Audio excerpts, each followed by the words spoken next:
আসসালামু আলাইকুম, কেমন আছেন সবাই? ওয়ালাইকুম আসসালাম, আলহামদুলিল্লাহ।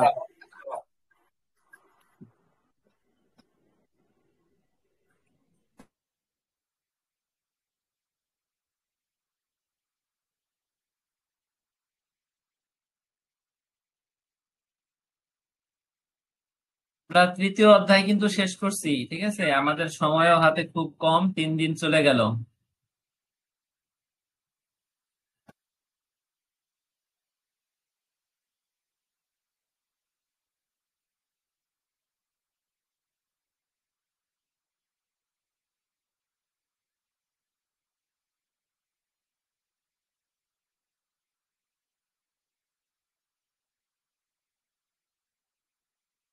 অষ্টম ব্যাচের জন্য মানে আমাদের পরীক্ষার জন্য ডাবল ট্রিপল অনেস্টার যেটা দিছি ওয়েবসাইটে, ওটার বাইরে আরেকটা একেবারে সংক্ষিপ্ত একটা সাজেশন আমার কাছে আসছে, ওটা আমি দিব।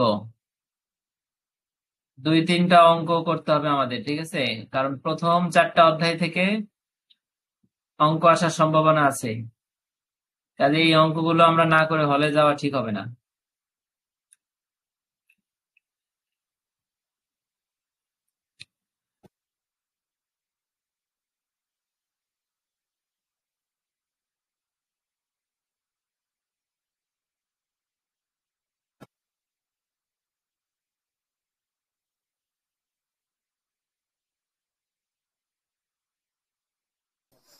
আসসালামু আলাইকুম ভাইয়া।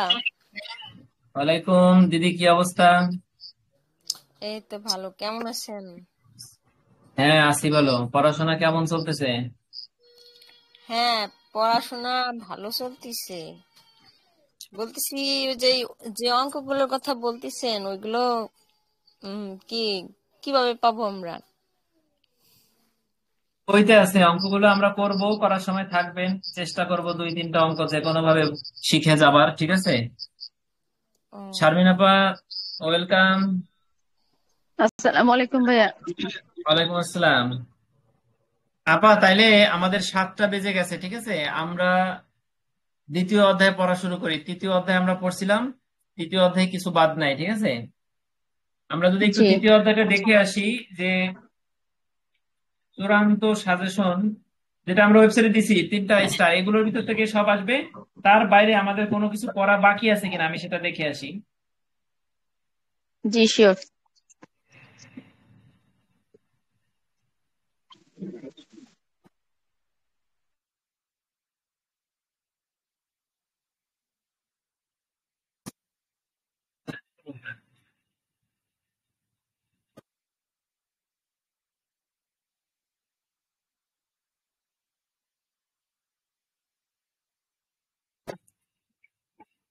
না, আমরা তৃতীয় অধ্যায়ে যা যা পড়ছি আমাদের ওইটা দিয়েই আমাদের সুন্দরভাবে হয়ে যাবে, ঠিক আছে। ট্রিপল ডাবল ওয়ান স্টার ওটাই চূড়ান্ত আর কি। এখন আমরা প্রথম এবং দ্বিতীয় অধ্যায়টা, এই 2টা অধ্যায় আজকে বোধহয় শেষ করা সম্ভব হবে, ঠিক আছে। যেহেতু তৃতীয় অধ্যায়ের মতো ওরকম বড় বড় প্রশ্ন নাই, আমরা একটু মনোযোগ দিলে আমরা এই 2টা অধ্যায় শেষ করে ফেলতে পারবো।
দ্বিতীয় অধ্যায় দেখেন আমরা কি কি পড়বো, সবাই সাজেশন দেখেন।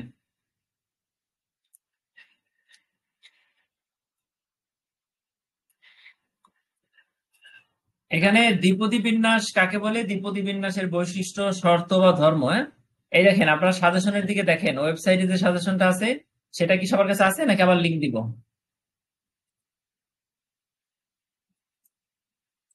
লিংক দিয়ে দেন ভাইয়া। আচ্ছা, আবার দিলাম, মানে ওই সাজেশনটা সবাই ওপেন করেন, তাহলে একটা আইডিয়া পাবো আমরা যে কি কি পড়বো না পড়বো। এটা হচ্ছে 111 সাজেশন। এখান থেকে আমরা কোনো কিছু বাড়াবো কিনা সেটা আমরা দেখবো। না, আপনার 3% আছে, এটা অপেক্ষা করো, ঠিক আছে। দেখেন 1 এবং 2 বাদ দিয়ে প্রথমে আছে সম্ভাবনা বিন্যাস ব্যাখ্যা করো। ঠিক আছে, এটা আমরা পড়বো। দ্বিপদী বিন্যাস কাকে বলে, দ্বিপদী বিন্যাসের বৈশিষ্ট্য শর্ত, বৈশিষ্ট্য ধর্ম শর্ত, 4 নম্বর। ঠিক আছে, এটা ইম্পর্টেন্ট। 4 নম্বর প্রশ্ন, ট্রিপল স্টার আছে। আচ্ছা, এরপরে দ্বিপদী বিন্যাসের ব্যবহার দেখছেন, ওটাও পড়লাম। দ্বিপদী বিন্যাসের গড় এবং দ্বিপদী বিন্যাসের ভেদাঙ্ক নির্ণয়, এটা দেখেন 23 পৃষ্ঠায় বইতে। এইটা একটু বড় একটা ক্যালকুলেশন, এটা অনেকে হয়তো মিলাইতে গিয়ে ভুল করে ফেলতে পারেন। গড় এবং ভেদাঙ্ক, তাহলে আমরা দ্বিপদী বিন্যাসের গড় ভেদাঙ্ক অপেক্ষা বড়, এই যে একটা প্রশ্ন না 25 পৃষ্ঠায়, এটাই কি কিন্তু কোনো ডাবল স্টার, 1 স্টার, 2 স্টার কিছু নাই, আপনারা লক্ষ্য করছেন?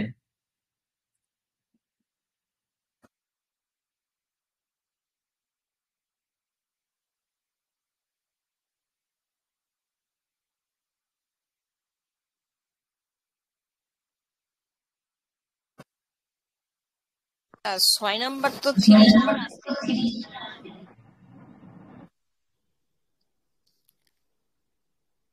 দ্বিপদী বিন্যাসের গড় ও দ্বিপদী বিন্যাসের ভেদাঙ্ক নির্ণয় করুন, এটা তো 3 স্টার আছে ভাইয়া। এটা আছে কই? হ্যাঁ, 3 স্টার আছে, ওই যে 6 নাম্বার বলছেন হ্যাঁ, না দ্বিতীয় অধ্যায়। ছয় আছে কিন্তু সাথে নাই, সাতটা সাতটা পড়তে হবে। ও আচ্ছা আচ্ছা।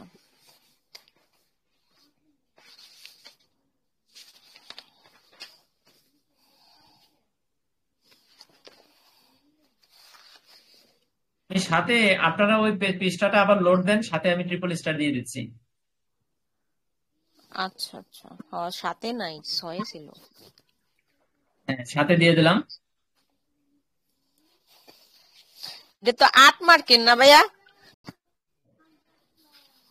হ্যাঁ,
ওয়েবসাইটে যে সাজেশনটা আছে এইমাত্র দিলাম, এই সাজেশনটা আমি আপডেট করছি। ঠিক আছে, আপডেট বলতে জাস্ট ট্রিপল স্টার, 1 স্টার, একটু দ্বিতীয় অধ্যায়টা শুধু চেঞ্জ করছি, আর বাকি অধ্যায়গুলো ঠিক আছে এখন পর্যন্ত।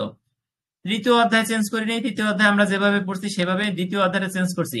এইটা আপনারা একটু লোড দেন, লোড দিলে আপনারা বা নতুন করে বের হয়ে আবার ঢুকেন। ঠিক আছে, তাহলে দেখতে পারবেন, মানে আমার সাজেশনের ভিতরে যা আছে নতুন কোনো প্রশ্ন ঢোকে নাই, ওইটাই বহাল। তবে ট্রিপল স্টার, 1 স্টার, ডাবল স্টারটা একটু ঘুরে ঘুরছে ফিরছে। ওকে, বুঝতে পারছেন বিষয়টা?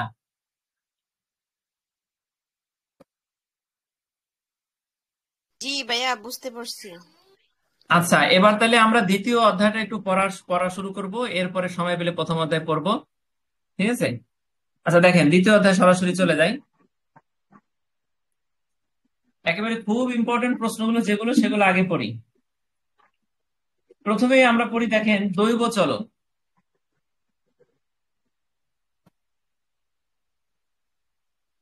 এই দৈব চলকটা কি?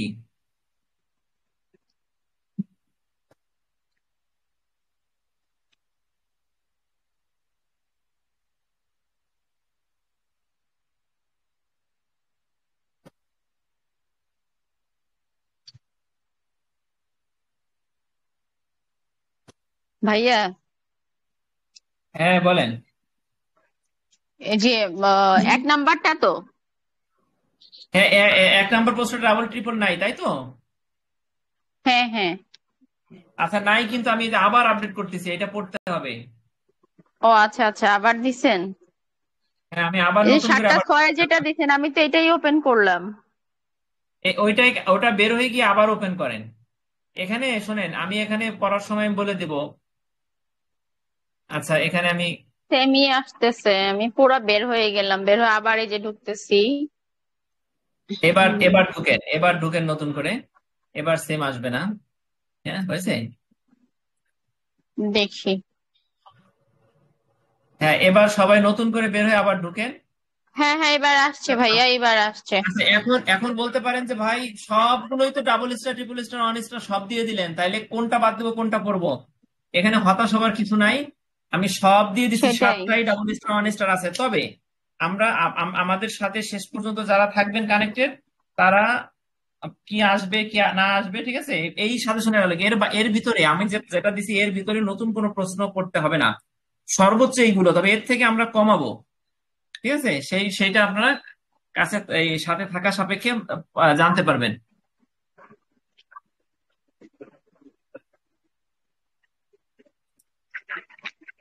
তাইলে দেখেন, এখানে এখানে আমরা প্রথম যে প্রশ্নটা, বিচ্ছিন্ন দৈবচলক কাকে বলে, দৈবচলক কাকে বলে, প্রকারভেদ, এবং বিচ্ছিন্ন অবিচ্ছিন্ন দৈবচলক, এইটা খুবই ইম্পর্ট্যান্ট। আমরা এই প্রশ্নটা বাদ দিব না।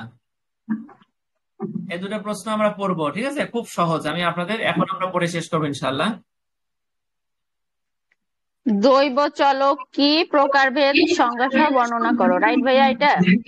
হ্যাঁ হ্যাঁ হ্যাঁ, দৈবচলক কত প্রকার, কি কি, এতটুকু। জি জি।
দেখেন, দৈবচলক কি আমরা পড়ি। দৈবচলক হলো সম্ভাবনা অপেক্ষকে ব্যবহৃত এক ধরনের বিশেষ চলক। সম্ভাবনা অপেক্ষক কি, সম্ভাবনাটা কি, মানে যেটা ঘটবে, ঘটতেও পারেও, যেমন আমরা এই প্রশ্নগুলো বলতেছি যে ইম্পর্টেন্ট, আসবে, মানে আসতেও পারে, নাও আসতে পারে, একটা সম্ভাবনা কিন্তু থাকে এখানে। তো তো সম্ভাবনা ফাংশনে ব্যবহার করা হয় এমন একটা বিশেষ ধরনের চলককে দৈব চলক বলে। যেমন ধরেন আপনি 1 2 3 4 এটা দিয়ে আপনি লুডোর গুটি আপনি চাললেন, তাহলে এখানে 1 2 3 4 5 6 এই যে 6টা, এই 6টার প্রত্যেকটা এক একটা দৈব চলক। ঠিক আছে, তারপরে মুদ্রা নিক্ষেপ করলেন, হেড এবং টেইল দুইটার দুই পাশে উঠবে, হ্যাঁ, এটা একটা দৈব চলক। অর্থাৎ একটা সম্ভাবনা থাকে যে এটা উঠবে কি উঠবে না, আসবে কি আসবে না, সেগুলো হচ্ছে দৈব চলক। তাহলে র্যান্ডম ভেরিয়েবল দেখেন, আবার পড়ি। দৈব চলক হলো সম্ভাবনা অপেক্ষকে ব্যবহৃত একটি বিশেষ ধরনের চলক। এই চলকের মান সমূহের একটি নির্দিষ্ট সম্ভাবনা থাকে। মানে এই যেমন মুদ্রার হেড উঠবে না টেইল উঠবে, এটা একটা সম্ভাবনা থাকে, প্রত্যেকটা সম্ভাবনা আছে। কাজেই বলা যায় সম্ভাবনা অপেক্ষকে ব্যবহৃত নির্দিষ্ট সম্ভাবনাযুক্ত সংখ্যাবাচক চলককেই বলা হয় দৈব চলক।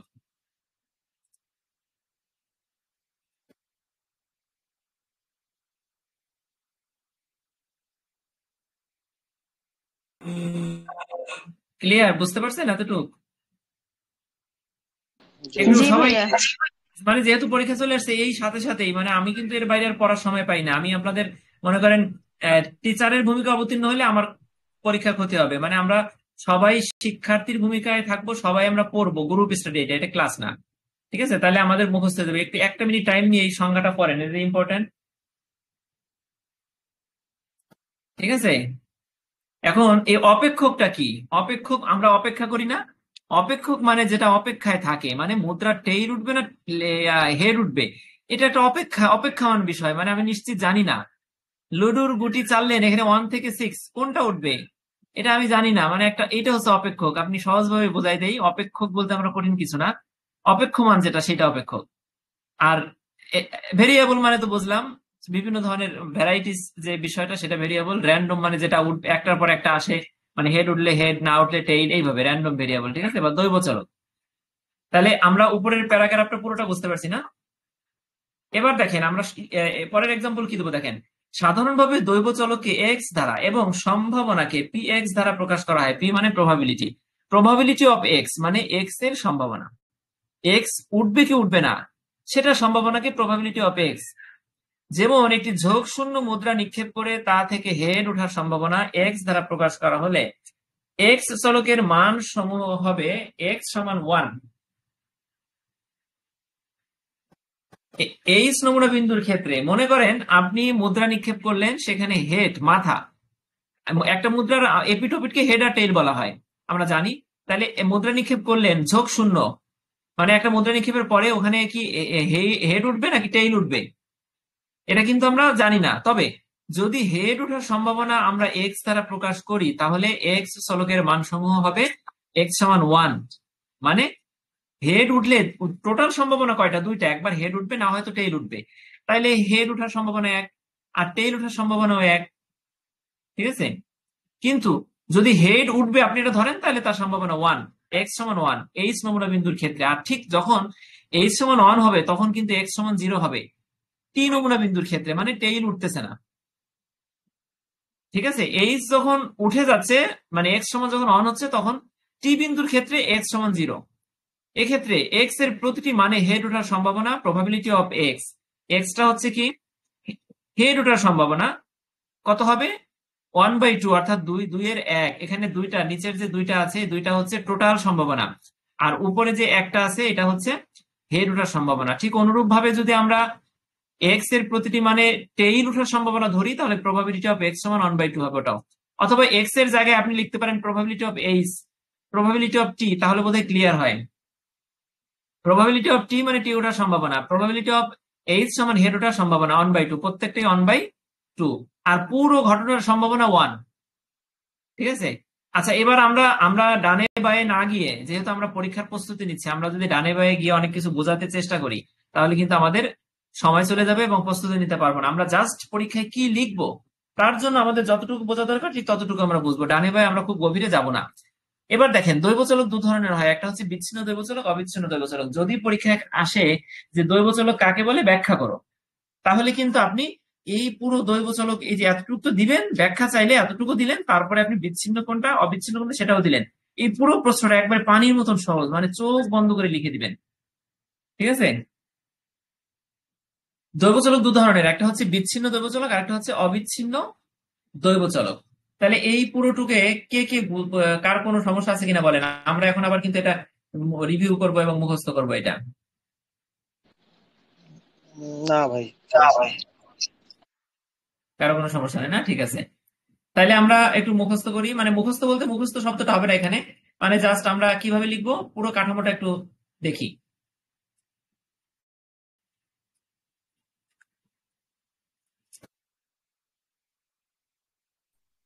ভাই সহজ ভাষা একটু বুঝিয়ে বলবেন একটু দৈবচলক। আচ্ছা আচ্ছা, ঠিক আছে, জি।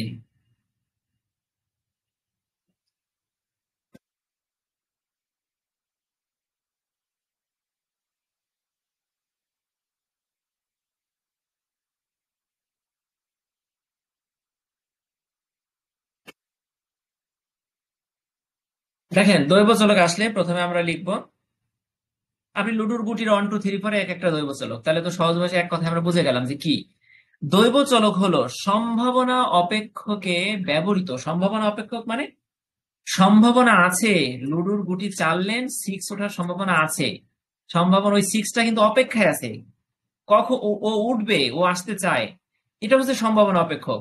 দৈবচলক হলো সম্ভাবনা অপেক্ষকে ব্যবহৃত একটি বিশেষ ধরনের চলক। 1 2 3 4 5 6 পর্যন্ত লুডুর ক্ষেত্রে এই চলকের মান সমূহের একটি নির্দিষ্ট সম্ভাবনা থাকে, কাজেই বলা যায় সম্ভাবনা অপেক্ষকে ব্যবহৃত নির্দিষ্ট সম্ভাবনা যুক্ত চলককে, সংখ্যাবাচক চলক হইতে হবে, সংখ্যাবাচক চলককেই বলা হয় দৈব চলক বা র্যান্ডম ভেরিয়েবল। আবার পরিসংখ্যাটা দেখেন, দৈব চলক হলো সম্ভাবনা অপেক্ষকে ব্যবহৃত একটি বিশেষ ধরনের চলক, এই চলকের মানসমূহে নির্দিষ্ট সম্ভাবনা থাকে, অর্থাৎ সম্ভাবনা অপেক্ষকে ব্যবহৃত নির্দিষ্ট সংখ্যাবাচক চলককেই বলা হয় দৈব চলক। সাধারণত দৈব চলকে এক্স দ্বারা প্রকাশ করা হয়। যদি একটি ঝোঁক শূন্য মুদ্রা নিক্ষেপ করে তা থেকে হের ওঠার সম্ভাবনা আমরা বের করি এবং এক্স চলকের এক্স দ্বারা যদি হের ওঠার সম্ভাবনাকে আমরা বোঝাই, তাহলে এক্স এর মানসমূহ হবে কোন কোন ক্ষেত্রে, হের ওঠার সম্ভাবনার ক্ষেত্রে 1, এক্স সমান 1, অথবা আপনি এক্স বাদ দিয়ে সহজে লিখতে পারেন এইচ সমান 1, এইচ নমুনা বিন্দুর ক্ষেত্রে, এইচ ওঠার ক্ষেত্রে। ঠিক আছে, কারণ মুদ্রা নিক্ষেপ করলে এইচ একবারই উঠবে, আর তখন যখন এইচ উঠবে তখন টেইলটা কয়বার উঠবে, 0 বার উঠবে, টেইল উঠবে না। আবার অনুরূপ ভাবে যখন টেইল একবার উঠবে তখন হেডটা উঠবে 0 বার। তাহলে আমরা এখানে লিখতে পারি এক্ষেত্রে এক্স এর প্রতিটি মানে হেড ওঠার সম্ভাবনা প্রবাবিলিটি অফ এক্স, অথবা লিখেন প্রবাবিলিটি অফ এইচ সমান 1/2, প্রবাবিলিটি অফ টেইল সমান টি সমান 1/2, অর্থাৎ হেড ওঠার ক্ষেত্রে একটা, টেইল ওঠার ক্ষেত্রে একটা। ঠিক আছে, অথবা যদি একান্তই আপনি না বুঝেন তাহলে আমি এই যে মানে বারবার পড়া এবং বারবার একটু মুখস্থ করে ফেলানো, এছাড়া তো উপায় নাই।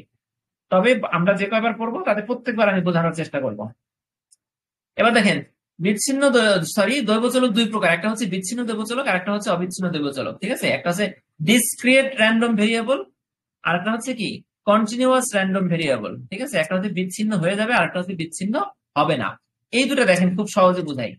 বিচ্ছিন্ন দৈবচলক মানে কি, 1 2 3 4 বলেন তো, লুডুর ক্ষেত্রে এই 1টা যখন ওঠে তখন কি 2 ওঠে?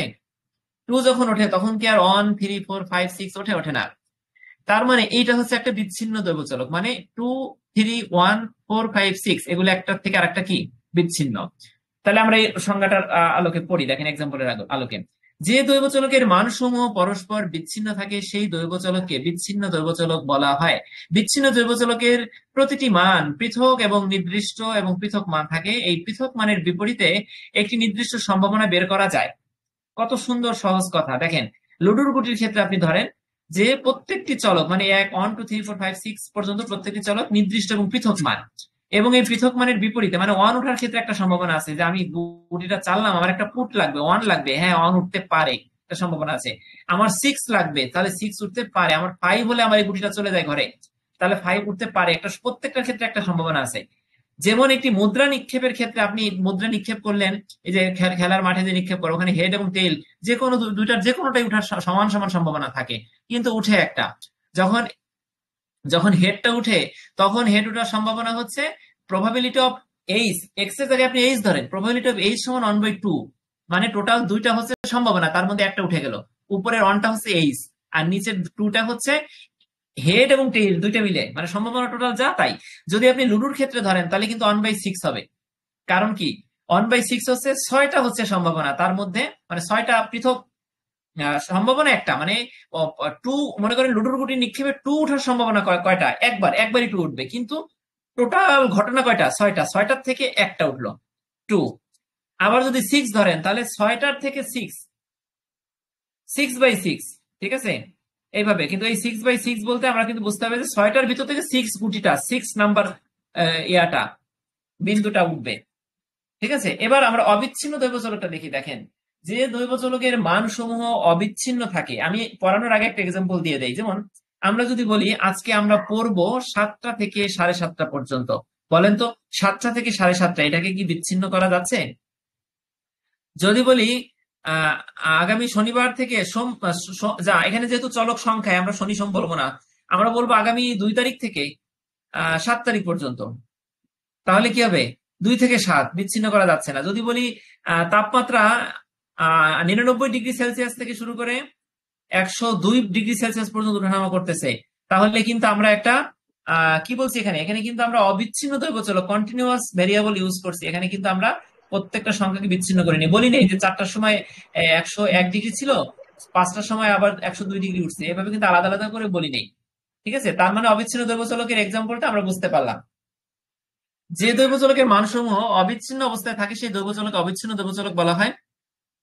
অবিচ্ছিন্ন দৈবচলকের কোনো পৃথক মান নির্ণয় করা যায় না। দেখেন, পৃথক মান নির্ণয় করা যায় না মানে আপনাকে বলতে হচ্ছে যে 101° থেকে 105 পর্যন্ত জ্বর ওঠানামা করছে, আপনি পৃথক করে বলতে পারলেন না। আর যদি বলতে পারেন তাহলে ওটা বিচ্ছিন্ন হয়ে গেল, অবিচ্ছিন্ন থাকলো না।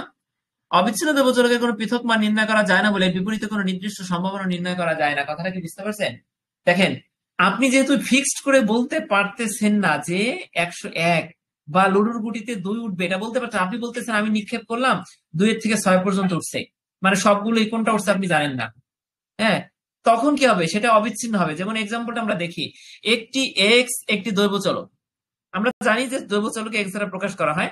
এক্স এর মান দেখেন, এখানে একটা রেঞ্জ দিছে, রেঞ্জ 0 থেকে 1 এর ভিতরে, এটা আমরা বুঝি সবাই। আমরা যদি অনেকে ভুলে যেতে পারি, আমরা সবাই এগুলো কিন্তু পড়ে আসছি 9, 10-এ, তারপরে যদি ভুলে যাই তাহলে আমি তাদের জন্য খুব সহজভাবে বোঝাই দিই। দেখেন, এখানে এক্সটা মাঝে আছে, তার মানে এক্স এর একটা সীমারেখা দিছে, মানের সীমারেখা। দেখেন, এখানে 0 আছে, 0-র পরে আমি খুব সহজ ভাষায় বাচ্চাদের 1-2 বাচ্চাদের যেভাবে প্রথমে ধরাতাম, 1-এর বাচ্চারা 3-র বাচ্চারা বোঝে না, প্রথমে যখন লেস দেন গ্রেটার দেন আসে ওদের অঙ্কে, বুঝতে চায় না কোনটা কোন দিকে যাবে, তখন আমি 2টা আঙ্গুলকে এইভাবে ভি চিহ্ন দিই, ভি চিহ্ন দিয়ে আমি বোঝাই, দেখো 2টা আঙ্গুল কোন দিকে আছে? আমার বড় মানে মাছের একটা হা করা একটা হাঙর কোন দিকে আছে? এক্স এর দিকে। আপনি নিচে এই যে লেস দেন গ্রেটার দেন আছে, এর নিচের যে দাগটা আছে ওটা বাদ দেন, আপনি জাস্ট শুধু ভি চিহ্নটা দেখেন। আর এইভাবে ভি চিহ্নটা, এখানে এক্স এর দিকে হা করা ধার, তার মানে এক্স এর মানটা হবে 0-র থেকে বড়, ঠিক আছে। আর নিচে যে দাগটা আছে এটাকে ইকুয়াল বলা হয়, অর্থাৎ এক্স এর মানটা হবে হয় 0 না হয় 0-র থেকে বড়। বাম পাশ থেকে শুরু করে আমরা, এক্স এর মানটা হবে হয় 0 না হয় 0-র থেকে বড়। 0-র দিকে কেন? ছোট্ট কোনা ধার গেছে, কোনা, তার মানে হচ্ছে ওটা ছোট। আর এক্স এর দিকে বড় হা করে আছে, তার মানে ওটা বড়। তাহলে এক্স এর মানটা হবে 0 অথবা 0-র থেকে বড়। আমরা 0-র থেকে বড় বলতাম না, আমরা যদি নিচে এই গ্রেটার লেস দেনের নিচে দাগটা না থাকতো তাহলে আমরা বলতাম যে এক্স এর মান 0-র থেকে বড়, কোনোভাবেই 0 না। যেহেতু এক্স এই লেস দেনের নিচে একটা দাগ আছে, এটাকে বলে লেস দেন অর ইকুয়াল বা less than equal, less than or equal. তাহলে এখানে এক্স এর মান হয় 0 না হয় 0-র থেকে বড়। আবার পরক্ষণে কি আছে দেখেন, এক্স এর পরে কি আছে? এক্স এর মান 1 থেকে ছোট। দেখেন, এক্স এর দিকে কিন্তু ছোট কোণার দিকে আছে, আর হা করা ধারটা কিন্তু 1-এর দিকে আছে, মানে 1টা বড় আর এক্স এর দিকটা ছোট। তাহলে এক্স এর মান হচ্ছে হয় অন না হয় 1-এর থেকে বড়। নিচে যেহেতু ইকুয়াল চিহ্ন আছে, একটা দাগ আছে, এর জন্য আমরা বলতেছি যে এটা হয় 1 হবে নাহলে 1 থেকে ছোট হবে। তাহলে এই পুরো ঘটনাটার মানে আমরা কি বুঝলাম? এক্স এর মান হয় 0 না হয় 0-র থেকে বড়, এবং হয় 1 না হয় 1-এর থেকে ছোট। এবার বলেন কে বুঝেন না এতটুকু? যদি এক্স একটি দৈবচলক হয় তাহলে এক্স এর মান হবে হয় 0 অথবা 0-র থেকে বড় এবং 1 অথবা 1-এর থেকে ছোট, এর মধ্যে অবস্থান করবে। তাহলে এক্স এর কোনো স্বতন্ত্র মান নির্ণয় করা যায় না। গেছে বলেন? এখানে দেখেন, আমি বললাম এক্স এর মানটা হবে 0 না হয় 0-র থেকে বড়, আর না হয় ওয়ান হবে, নাহলে অনেক থেকে ছোট হবে। এবার বলেন, আপনি বলতেন ভাই জিরো, জিরো আর অন্ত কাছাকাছি, তাহলে কেন বিচ্ছিন্ন মান বের করতে পারলাম না, স্বতন্ত্র মান? হ্যাঁ পারি নেই, কারণ দেখেন জিরোর পরে 0.1, 0.2, 0.3 এরকম অসংখ্য শত কোটি বের করা যায়, তাই না? ক্যালকুলেশনে যেমন 0.111 এরকম দেওয়া যায়। হ্যাঁ, তার মানে 0 থেকে 1 পর্যন্ত অনেক সংখ্যা আছে, অনেক মান আছে। ঠিক আছে, আমরা জিরোর পরে 1 বলে ফেলাই, কিন্তু আসলে ভিতরে অনেক মান আছে। তাহলে এক্স এর কোনো স্বতন্ত্র মান নির্ণয় করা যায় না। কেন যায় না? কারণ এক্সটাই বলে দিছে যে আমার মানটা হচ্ছে 0 অথবা 0 থেকে বড়, 1 অথবা 1 এর থেকে ছোট। ফলে এক্স এর স্বতন্ত্র সম্ভাবনা নির্ণয় করা যায় না। সম্ভাবনা কিন্তু নির্ণয় করা গেছে, কিন্তু স্বতন্ত্র সম্ভাবনা নির্ণয় করা যায় নাই। এক্ষেত্রে এক্স কে অবিচ্ছিন্ন দৈবচলক বলা হয়। এবার বলেন এই প্রশ্নটা, আমি একটা অ্যানাউন্স দিছিলাম, আপনারা সবাই আছেন না? দেখেন, আমি একটা অ্যানাউন্স দিছিলাম যে আমরা যে সাজেশন গুলো ওয়েবসাইটে করছি, triple star, one star, double star, ওটার বাইরেও আমরা কিছু কিছু প্রশ্নকে আমরা যে সাজেশনটা বানাইছি ওইটাই সর্বোচ্চ ঝুঁকি নিতে না চাইলে ওইটা। আর যদি তারপরে আপনি আরো ঝুঁকি নিতে না চান, তাহলে আমার সাজেশনে যা যা আছে সবগুলো পড়লে ইনশাল্লাহ 100 কমন পড়ার সম্ভাবনা আছে। আর ট্রিপল, ডাবল, ওয়ান স্টার পড়লে ভালো সম্ভাবনা কমন পড়বে, এটা আমরা পড়ে যাব। আর এখন আমি যেগুলো বলে দেই, যেগুলো একবার হট, সেইগুলো সম্ভাবনা খুব বেশি, তবে একটু রিস্ক থেকে যেতে পারে। ঠিক আছে, এই যে 1 নম্বর প্রশ্নটা আপনারা দাগাই নেন। 1 নম্বর প্রশ্নটা যারা আছেন শুধু তাদের জন্য 1 নম্বর প্রশ্নটা ভেরি ভেরি ইম্পর্টেন্ট। এইটা চুটস্থ মুখস্থ করে যাবেন। এটা আসার সম্ভাবনা ট্রিপল স্টারের উপরে 4 স্টার। ঠিক আছে, তাহলে এই প্রশ্নটা কেউ না পড়ে যাবেন না। আচ্ছা, আমরা প্রত্যেক অধ্যায় থেকে তিনটা করে প্রশ্ন আমরা 4 স্টার দিব। ওয়েবসাইটে দিনই এটা মুখে মুখে আমরা আলোচনা করবেন। তাহলে এই প্রশ্নটা আমরা তানিম ভাই, শারমিন আপা সবাই পারবো? হোসনে আপা সহ যারা আছেন, জুলাস ভাই, রিদওয়ান ভাই, মাহমুদ আপা, হ্যাঁ, চঞ্চলা দি, মার্জিয়া আপা, সবাই, রাশেদ ভাই, সিয়াম ভাই, পারবো? আজমাইন, পারবো আমরা সবাই? ইনশাআল্লাহ। ভাই এখানে ইনশাআল্লাহ। এক্স এর মানে 1-এর বেশি হবে না, 0 থেকে 1 পর্যন্ত 1-এর বেশি হবে না ভাই। না না এটা না না, রাইট, হ্যাঁ রাইট, থ্যাংক ইউ, ভালো বুঝছেন। দেখেন এখানে দেখেন 1-এর বেশি হয় কিভাবে, বলছে যে এক সর্বোচ্চ 1 অথবা 1-এর থেকে ছোট, এক্স এর মানটা হয় 1 না হয় 1-এর থেকে ছোট। 0 থেকে 1। আপনারা এই তীর চিহ্নের কাহিনীটা এতটুকু কে কে বোঝেন নাই, আমি তাহলে আরেকবার বলবো। এখানে কোনো লজ্জা শরমের কিছু নাই। আমরা সবাই মোস্ট সিনিয়র এবং কর্মজীবী, কাজে আমরা আগে খুব ব্রিলিয়েন্ট ছিলাম, এখন আমরা সেগুলো ভুলে গেছি, স্বাভাবিক। আমরা এখানে খোলামেলা ভাবে বুঝবো সবাই। ঠিক আছে, সবাই লিখতে পারবো তাহলে? ইনশাআল্লাহ ভাইয়া। আচ্ছা, আমরা একটা কাজ করব, সেটা হচ্ছে শোনেন, আমরা লাস্ট বৃহস্পতিবারের দিন অথবা বুধবারের দিন রাত্রে অনেক সময় নিয়ে পড়বো, বৃহস্পতিবারের দিন অনেক সময় নিয়ে পড়বো। ওই সময় আমরা এই প্রশ্নগুলো লিখবো, প্রত্যেকে লিখবো, লেখার সময় থাকবে এবং ওইটা কারেকশন করবো, যার যা কারেকশন করে আমরা দেখবো যে আমাদের ভুল হলো কোথায়। যেহেতু পরিসংখ্যান, আমরা একটু ভালোভাবে প্যাচ লেগে গেলে তখন কিন্তু অ্যান্সার করতে পারবো না। ঠিক আছে, আর যদি সবাই সুন্দরভাবে লিখে দেয় 80-তে 80 পাওয়ার সম্ভাবনা কিন্তু আছে। ঠিক আছে, এটা বরাবরের থেকে আমি কিন্তু প্রথম থেকে আপনারা যারা ছিলেন আমি বলে আসছি যে পরিসংখ্যানে কোনো ভয় নাই। একবারে 80-তে 80 চোখ বুঝে, যদি অঙ্ক 2-3টা অঙ্ক যদি মেলে তাহলে 80-তে 80। মানে ফেলের সম্ভাবনা একবার 0। আপনি ওই যে ব্যবসা যোগাযোগে ফেলের সম্ভাবনা আছে, মৌলিক ব্যবস্থাপনায় আছে, কিন্তু এটাই ফেলের সম্ভাবনা নাই।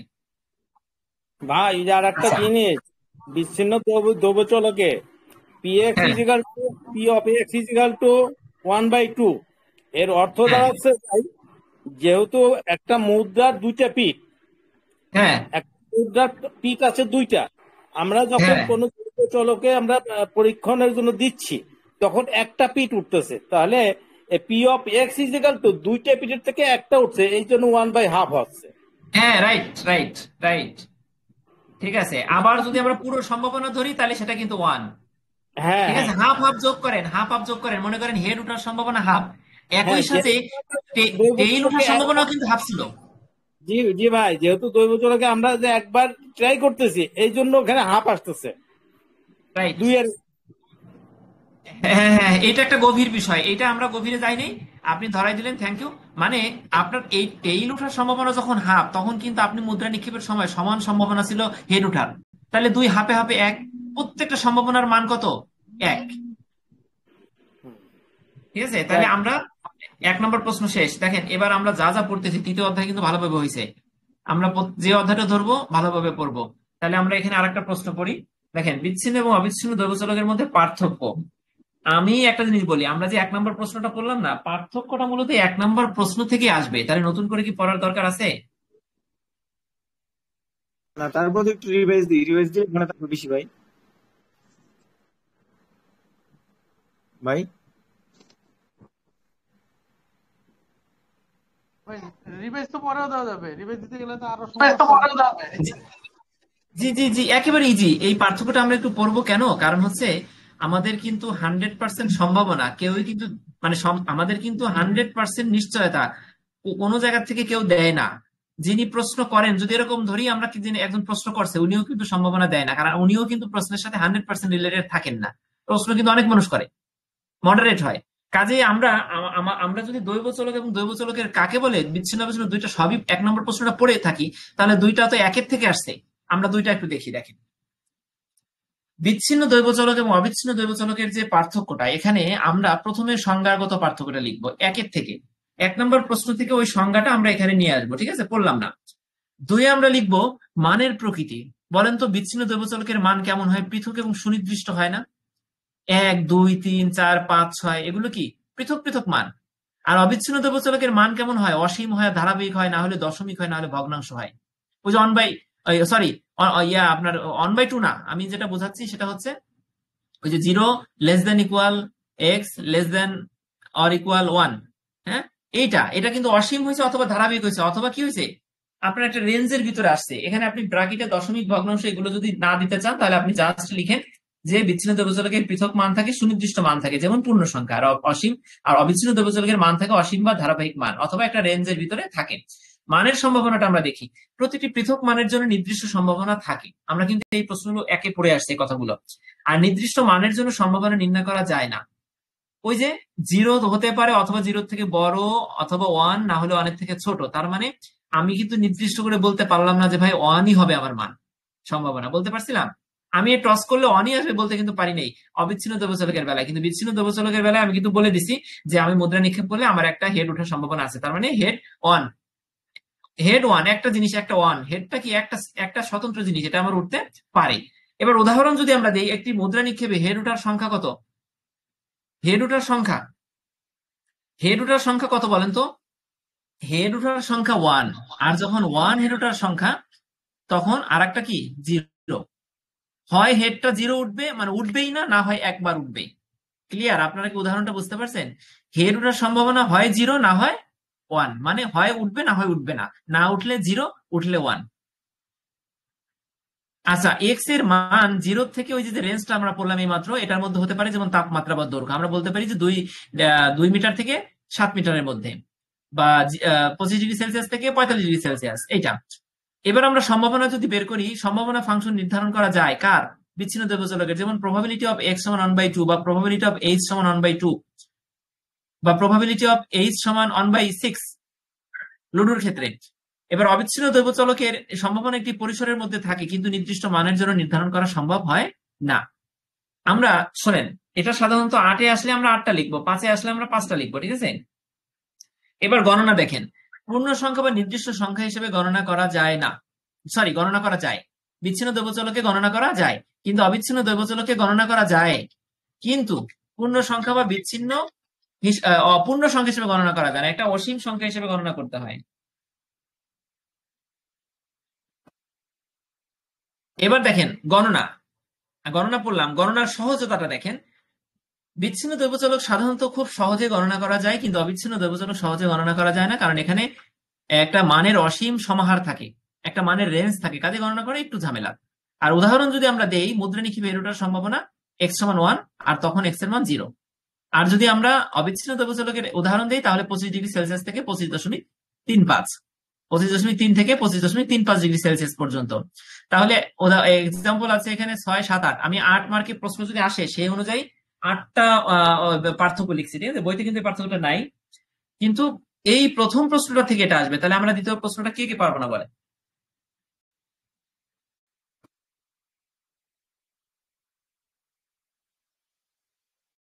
ইনশাআল্লাহ সম্ভব হবে। আচ্ছা ঠিক আছে, রাশেদ ভাই থ্যাংক ইউ। আরো সবাই বলেন, সবাই আছেন না এখানে? অন্তত 2, 3, 4, 5 জন বলেন, কারো সমস্যা থাকলে বলেন। সাধারণত সমস্যা থাকার কথা না, কারণ এটা তো মৌলিক বিষয়, হয়তো আমরা পড়ছি হয়তো মাঝে মধ্যে ক্লাসে, স্যার হয়তো একটু বেশি বেশি পড়াইছে এটা।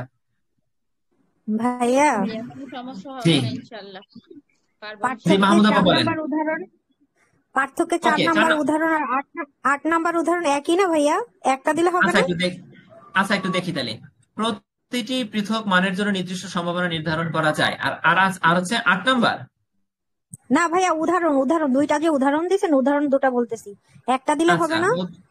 আমি বলি প্রতিটি পৃথক মানের 4 নির্দিষ্ট সম্ভাবনা নির্ণয় করা যায়। আচ্ছা, ওই যে কেন শোনেন, মানে বিষয়টা হচ্ছে যে এটাতে একই জিনিস ঘুরে ফিরে। হেড ওঠে। জি জি। হ্যাঁ হ্যাঁ হ্যাঁ হ্যাঁ, উদাহরণ, হ্যাঁ, রাইট রাইট রাইট, ঠিক আছে, দুইটা উদাহরণ, গণনার উদাহরণ। হ্যাঁ, ভুল হয়েছে এখানে, তাইলে এখানে দুইটা আসছে না? হ্যাঁ ঠিক আছে, তাহলে একটা।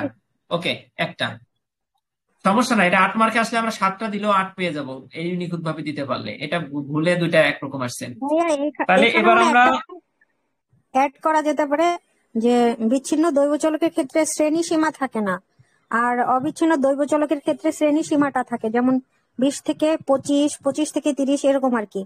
এটা অ্যাড করা যেতে পারে। হ্যাঁ হ্যাঁ রাইট, এইটা কিন্তু এই কথাটা কিন্তু এখানে, এই কথাগুলো আছে, অন্যান্য পয়েন্ট আছে কিন্তু পৃথকভাবে নাই। কাজে আমরা 8টা পয়েন্ট যদি কেউ বানাতে চাই, তাহলে এই সীমাটা দিতে পারি। ঠিক আছে, এই মাহমুদ আপা যেটা বলেন এটা আমরা দিতে পারি, লিখে রাখেন সবাই যদি 8টা কেউ বানাইতে চান। তাহলে আমরা এটা আসলে মোটামুটি চিন্তা ভাবনা করে করে করে করে আমরা 8টা লিখতে পারবো, যদি কেউ এই প্রশ্নটা 1 নাম্বারটা কেউ যদি ভালো করে বুঝে থাকেন, 2 নাম্বারটা তার হয়ে গেছে। জাস্ট খালি সে কোন কোন বিষয়ে পার্থক্য লিখবে, এই বিষয়টা তার মনে রাখলে সে লিখে দিতে পারবেন। ঠিক আছে, তাহলে এখানে কারো সমস্যা থাকলে আমরা আবার পড়বো, কারণ আবার পড়লে আমাদের কারো লস নাই, অন্তত আমার লস নাই। ঠিক আছে, আমার আবার একটু মুখস্থ হবে, ভালোভাবে বুঝতে পারবো। বলেন, কারো সমস্যা আছে আর?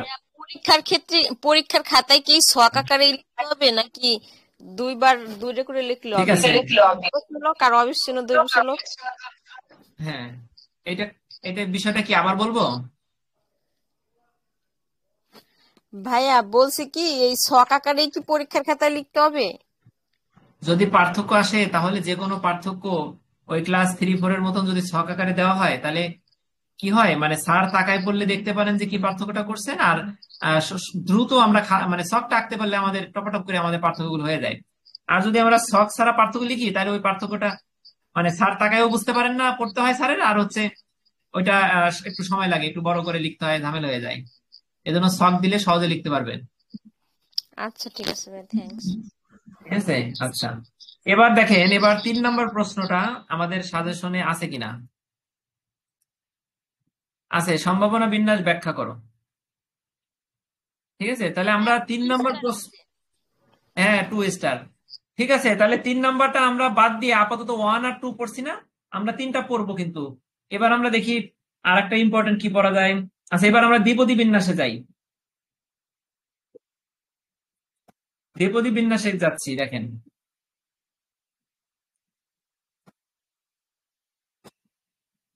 দ্বিপদী বিন্যাস কাকে বলে, দ্বিপদী বিন্যাসের বৈশিষ্ট্য এবং শর্ত। আমরা বিন্যাস মানে বুঝি তো, শব্দটা বুঝি।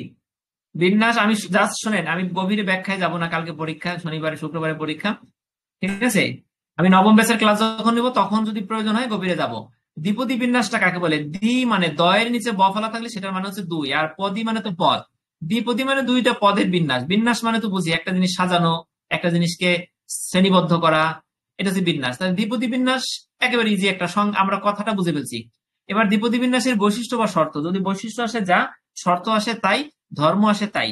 বৈশিষ্ট্য বা শর্ত, দেখেন সাজেশনে কিন্তু বৈশিষ্ট্য বা শর্ত দিছি আমি, আমার দেওয়া আছে, তার মানে নোটেও একই জিনিস। তাহলে বৈশিষ্ট্য বা শর্ত যা, এবং যদি ধর্ম আসে সেই একই জিনিস। এটা তাহলে ভাববেন না যে ধর্ম আসছে তার অন্য জিনিস, না, একই। তাহলে দ্বিপদী বিন্যাস কাকে বলে এবং এর ধর্ম আমরা পড়বো।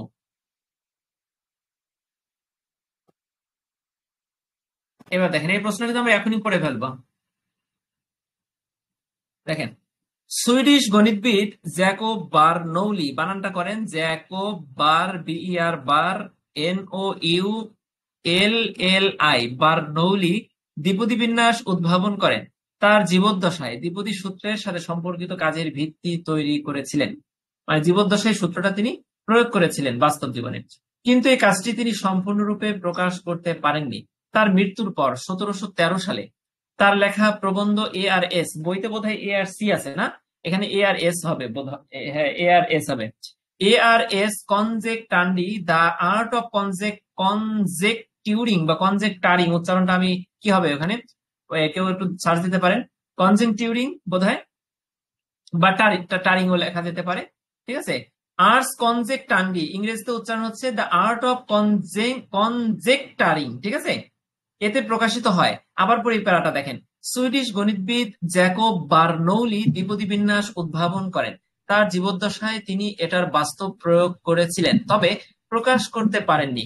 তার মৃত্যুর পর 1713 সালে তার লেখা প্রবন্ধ এ আর এস, Ars Conjectandi the art of conjecturing এ তা প্রকাশিত হয়।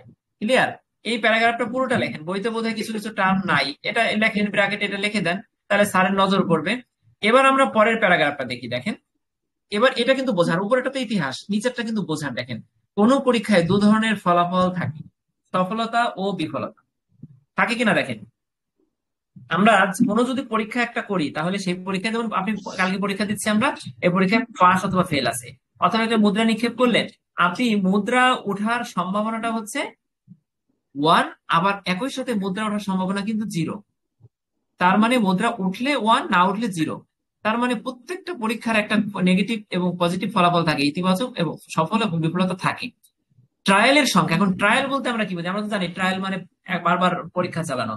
তাহলে একটা পরীক্ষা মানে মুদ্রার কথা ধরেন, এই মুদ্রাটা যদি আপনি বারবার নিক্ষেপ করেন, করতে পারি না কোনো কাজে আমরা নিক্ষেপ করি, তাহলে বারবার যদি মুদ্রা নিক্ষেপ করি, তাহলে তখনই দ্বিপদী বিন্যাসের সংখ্যাটা আমরা তখন আমরা বলতে পারবো। মুদ্রা একবার নিক্ষেপ করলে সেটা দ্বিপদী বিন্যাস না, ট্রায়ালের সংখ্যা অন্তত বারবার করা যাবে। সেই ক্ষেত্রে দেখেন, ট্রায়ালের সংখ্যা যদি 30-এর কম হয়, মানে আপনি একটা মুদ্রা নিক্ষেপ করলেন 2, 3, 4 বার করলেন, কিন্তু 30 পর্যন্ত করবেন না, 30-এর কম হতে হবে, 29। যখন 30 হবে বা 30-এর বেশি হবে, তখন কিন্তু সেটা দ্বিপদী বিন্যাস থাকবে না, সেটা অন্য বিন্যাস হবে, পৈশ বিন্যাস হয়ে যাবে, সেটা আমরা পরে পড়বো। তাইলে ভালো করে পড়ি, দেখেন কোন পরীক্ষায় দু ধরনের ফলাফল থাকে, একটা হচ্ছে সফলতা, একটা হচ্ছে বিফলতা। যদি ট্রায়ালের সংখ্যা 30-এর কম হয়, কোন সফলতার নির্দিষ্ট সংখ্যক মানের সম্ভাবনা সূত্রের সাহায্যে নির্ণয় করে, 30-এর কম হলে, কমা, এরপরে দেখেন কি বলছে, কোন সফলতার, বিফলতার কথা বলে নাই, কোন সফলতার নির্দিষ্ট সংখ্যক মানের সম্ভাবনা সূত্রের সাথে নির্ণয় করে যে বিন্যাস পাওয়া যায়। মানে আপনি মনে করেন লুডু নিক্ষেপ করলেন, এখানে 6টা পেলেন, 6টা চাচ্ছেন, এই 6টা হচ্ছে আপনার সফলতা। এই 6টা পড়ার, 6টা আসার যে সম্ভাবনা, সেটাকে সূত্রের সাহায্যে নির্ণয় করে আপনি যে বিন্যাসটা পাবেন, সেটা হচ্ছে দ্বিপদী বিন্যাস। আমি সংজ্ঞাটা আপনাকে যেভাবে হোক বোঝানোর চেষ্টা করতেছি, ঠিক আছে, যাতে আমরা এখানে বিভিন্ন ধরনের মানুষ আছি, কেউ পড়ছে আগে, কেউ পড়ি নেই, কেউ ভালো পারি, কেউ পারি না, সবাই যাতে পরীক্ষা লিখতে পারি। আবার পড়ি, দেখেন কোন পরীক্ষায় দু ধরনের ফলাফল থাকে, একটা হচ্ছে সফলতা, বিফলতা। ট্রায়ালের সংখ্যা 30-এর কম হলে কোন সফলতার নির্দিষ্ট সংখ্যক মান, আবার পড়ি, কোন সফলতার নির্দিষ্ট সংখ্যক মানের কি সম্ভাবনা, কোন সফলতার নির্দিষ্ট সংখ্যক মানের সম্ভাবনা কিসের সাহায্যে, সূত্রের সাহায্যে নির্ণয় করার পরে যে বিন্যাস আপনি পাবেন, তাকে দ্বিপদী বিন্যাস বলে। ঠিক আছে, সংজ্ঞাটা কি মুখস্থ সবার?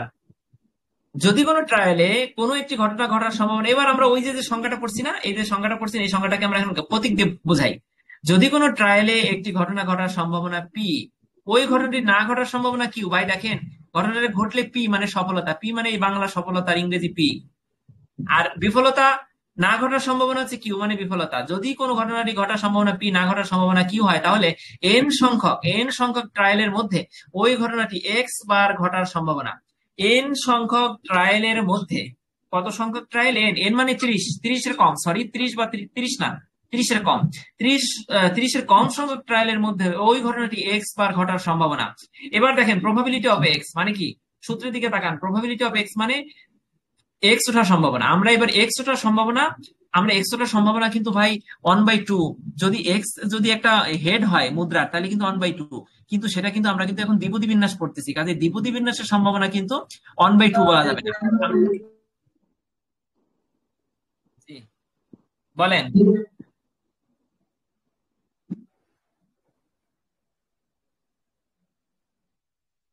কেউ বলছেন? রাশেদ ভাই কিছু বলছেন?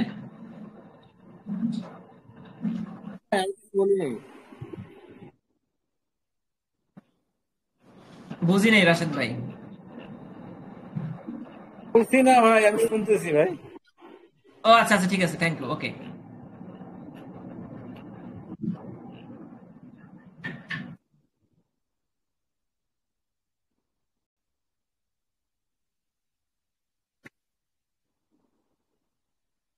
আপনাদের সবার কাছে তো বই আছে তাই না? জি। আচ্ছা, আমরা তো নতুন একটা নোট দেখতে পাচ্ছেন স্ক্রিনে, তাই না? এবার একটু দেখেন, এখানে আমরা যে দৈব চলকটা পড়লাম, এটা তো আমরা জানি, সম্ভাবনা অপেক্ষ কি তাও আমরা জানি, সুইডিশ গণিতবিদ এটাও আমরা জানি, এগুলো ব্যাখ্যা। এআরএস কনজেক্ট্যান্ট এটা আমরা পড়লাম, ট্রায়াল কি সেটাও আমরা পড়লাম, পরামিতি কাকে বলে সেটাও আমরা জানলাম। আমাদের বইতে এবং আমার সাজেশনে যেসব টার্ম আছে, চিত্র আছে, সেগুলোর ব্যাখ্যা এটা। এসকেটা কি এটা আমাদের লাগবে আজকের পরীক্ষায়? আমি আজ যেটা খুঁজতেছি সেটা হচ্ছে, আচ্ছা আমি একটা জিনিস দেখাবো, সেটা পাচ্ছি না।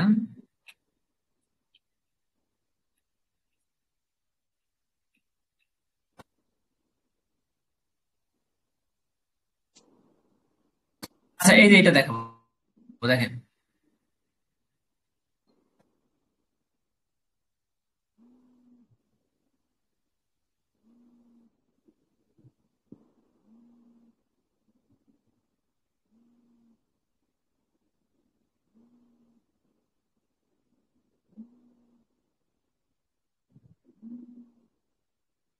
দেখেন এখানে প্রবাবিলিটি অফ এক্স দেখা যাচ্ছে স্ক্রিনে। এখানে দেখেন সূত্রটা দেখেন, এন এই সি মানে কিন্তু কম্বাইন। আমরা যে কম্বিনেশন বা বিন্যাস করব, বিন্যাসটা কিন্তু আমাদের এই সাজেশনে নাই, ঠিক আছে? এই জন্য আমরা এটা পড়তেছি না, আসলেও আসতে পারে। এন সি এক্স এইভাবে আপনি পড়তে পারেন মনে রাখার জন্য। দেখেন সি এর উপরে এন, এইখানে নিচে ডাউন করে নিচে কিন্তু এক্স। এন সি এক্স অথবা এন কম্বাইন এক্স এর সাথে পি পাওয়ার এক্স ও Q to the power N minus X এর গুণন হলো প্রবাবিলিটি অফ এক্স এর সমান। অর্থাৎ প্রবাবিলিটি অফ এক্স, এক্স এর সম্ভাবনাটা তিনটা জিনিসের গুণন। একটা হচ্ছে এন কম্বাইন এক্স, এটা করে যা পাবেন তার গুণন, তার সাথে কার গুণ, P to the power X এর যা হবে সেটার সাথে আবার Q to the power N minus X. অর্থাৎ এই তিনটা জিনিস পৃথক পৃথক ভাবে ক্যালকুলেশন করে আপনি তিনটাকে গুণ করলে আমরা প্রবাবিলিটি অফ এক্স পাবো। দ্বিপদী বিন্যাসের সূত্রটা এইভাবে আমরা বুঝবো, ঠিক আছে? তিনটা জিনিস গুণ। ক্লিয়ার?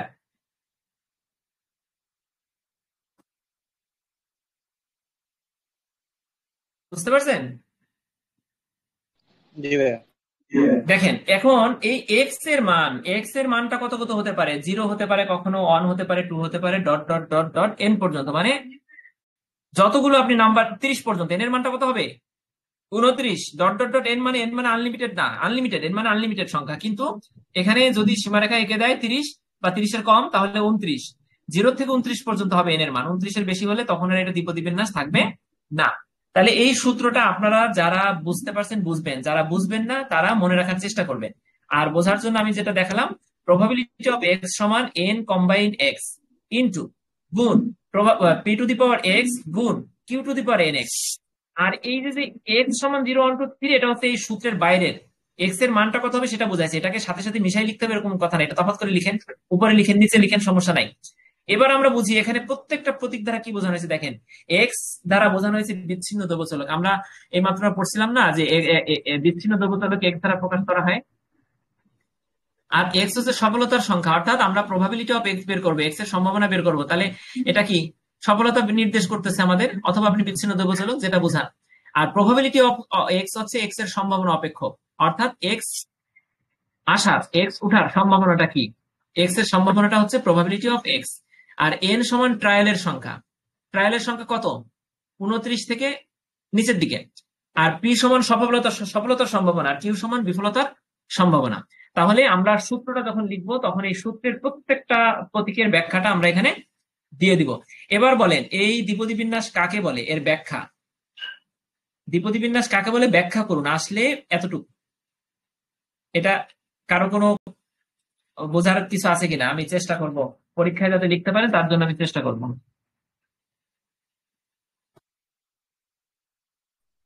কিন্তু এখন এই অধ্যায়ে কিন্তু আমরা কত নম্বর চ্যাপ্টার? এটা হচ্ছে দ্বিতীয় অধ্যায়। প্রথম অধ্যায় পড়া হয়েছে? প্রথম অধ্যায় পড়িনি আমরা, তৃতীয় অধ্যায় পড়ছি। আর দ্বিতীয় অধ্যায়ের একেবারে 4 স্টার প্রশ্ন যেটা, সেটা আগে পড়তেছি। 4 স্টার মানে ডাবল স্টারের উপরে যেগুলো ইম্পর্টেন্ট, সেখানে 2টা প্রশ্ন, একটা পড়লাম আর একটা শুরু করছি। মিজান ভাই আপনি দেখেন, ঠিক আছে? আচ্ছা, এটা আমরা তৃতীয় অধ্যায় আর দ্বিতীয় অধ্যায় পড়তেছি আমরা। ভাই দ্বিতীয় শেষ।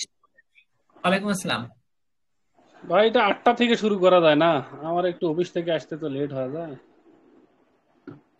আমরা না ওটা না, এখন ইউটিউব চ্যানেলে এই ভিডিওগুলো থাকবে, একটু দেখে নিবেন ভাই। আপনারটা 8টা বললেন না স্বাধীন ভাই, এখানে আমার আমাদের আবার 9টায় ক্লাস আছে বুঝছেন, অন্য একটা ক্লাস আছে আমাদের 9টায় আমার। তাই 9টার ক্লাসটা আমি করতে গেলে আমি আবার 7টা ছাড়া পারি না। আবার দেখা যাচ্ছে যে অনেকের অফিস আছে রাত 10টায়, অনেকে আছে অফিসের থেকে আসবেনই রাত 10টায়। আমরা বিভিন্ন শ্রেণী পেশার মানুষ এখানে, বিশেষ করে ঢাকা গাজীপুরে যারা আছি আমরা সবাই মানে বিভিন্ন কোম্পানিতে চাকরি করি, ঠিক আছে। আমাদের রাত দিন 24 ঘন্টায় শিফটিং ডিউটি থাকে, অফিস থাকে, উল্টাপাল্টা অফিস। ঠিক আছে ভাই। ঠিক আছে স্বাধীন ভাই, আচ্ছা ঠিক আছে। আপনি ভিডিওটা পেয়ে যাবেন, আপনি ভিডিওটা দেখলে আপনি বাসায় গিয়ে দেখতে পারবেন একবারে সেম, আপনি ওটা দেখে আপনি পারবেন আশা করি। ঠিক আছে, অথবা আমরা পরবর্তী ক্লাসগুলো আমরা 10টায় নিবো আপনার ইয়ে অনুযায়ী, সুবিধা অনুযায়ী ইনশাল্লাহ। তাহলে এটা আমাদের হয়ে গেল। এবার আমরা দ্বিপদী বিন্যাসের বৈশিষ্ট্য করব। দেখেন বইতে আছে বৈশিষ্ট্য হচ্ছে 11টা বৈশিষ্ট্য আছে। এখন আমি এই 11টাকে একটু বড় করে লিখছি। এখন আপনার যে বড় করে লিখতে হবে এরকম কোনো কথা নাই, ঠিক আছে। আপনি যেটা আছে সেটা লিখতে পারেন, তবে আমার বড় করে লেখার পিছনে একটা মানে হচ্ছে, সেটা হচ্ছে আমি যাতে ওই 11টাকে ভুলে না যাই। আমি যে একটা শিরোনাম পাইছি, হিন্টস পাইছি, দেখছেন, এই শিরোনামটা মনে রেখে যাতে আমি লিখতে পারি। যাই হোক, আপনার বইয়ের 11টাও লিখতে পারেন, আবার আমার এখান থেকে এইখানে 10টা আছে, এই 10টাও লিখতে পারেন। তবে আমি বোঝার স্বার্থে আমি নোট থেকে পড়ে যাচ্ছি। দেখেন দ্বিপদী বিন্যাসের বৈশিষ্ট্য বা শর্ত। প্রথম শর্তটা কি? এটি একটি বিচ্ছিন্ন চলকের বিন্যাস। আমরা কিন্তু বারবার পড়ে আসছি যে দ্বিপদী বিন্যাসটা একটা বিচ্ছিন্ন চলকের বিন্যাস, অর্থাৎ X random variable, discrete random variable, continuous না। দ্বিপদী বিন্যাস হলো একটি বিচ্ছিন্ন চলকের বিন্যাস, অর্থাৎ এই চলকটি একটি নির্দিষ্ট ধরনের বিচ্ছিন্ন বন্টন অনুসরণ করে। 1 নম্বর বৈশিষ্ট্য ক্লিয়ার। বইতে এটাকে একটা শব্দে, একটা বাক্যে, ছোট্ট একটা বাক্যে লেখা। 2 নম্বর বৈশিষ্ট্যটা যদি আমরা দেখি, এই বিন্যাসের চলকের মান হচ্ছে 0, 1, 2, 3 ... n, অর্থাৎ এক্স চলকটি একে একে 0 থেকে n সংখ্যক ট্রায়াল পর্যন্ত যে কোনো মান হতে পারে। যেহেতু এটা দ্বিপদী বিন্যাস, কাজেই n এর মান 29, সর্বোচ্চ 29, অর্থাৎ 30 এর কম। 3 নম্বরটা দেখি, ট্রায়ালের সংখ্যা নির্দিষ্ট। ট্রায়ালের সংখ্যা n পূর্ব নির্ধারিত, অর্থাৎ এটা কোনোভাবেই 30-এর উপরে যাবে না, 30ও হবে না, 30-এর কম। উদাহরণস্বরূপ 5টি টস, 10টি পরীক্ষা, 15টি স্যাম্পল, 2টি মুদ্রা নিক্ষেপ, এগুলো সবই 30-এর কম ট্রায়াল। 30-এর বেশি হলে, 30 বা 30-এর বেশি হলে সেটা কিন্তু দ্বিপদী বিন্যাসের বৈশিষ্ট্য বলা যাবে না। ট্রায়ালগুলো পরস্পর স্বাধীন। আপনি একটা মুদ্রা নিক্ষেপ করলেন, ওটার ফলাফল কি উঠলো না উঠলো দেখলেন, পরে আবার একটা মুদ্রা নিক্ষেপ করলেন। একটা লুডুর গুটি চাললেন, চালার পরে আরেকবার আপনি টস দিলেন, তাহলে দুইটা ঘটনা কিন্তু আলাদা, একই গেমের মধ্যে কিন্তু আলাদা ট্রায়াল।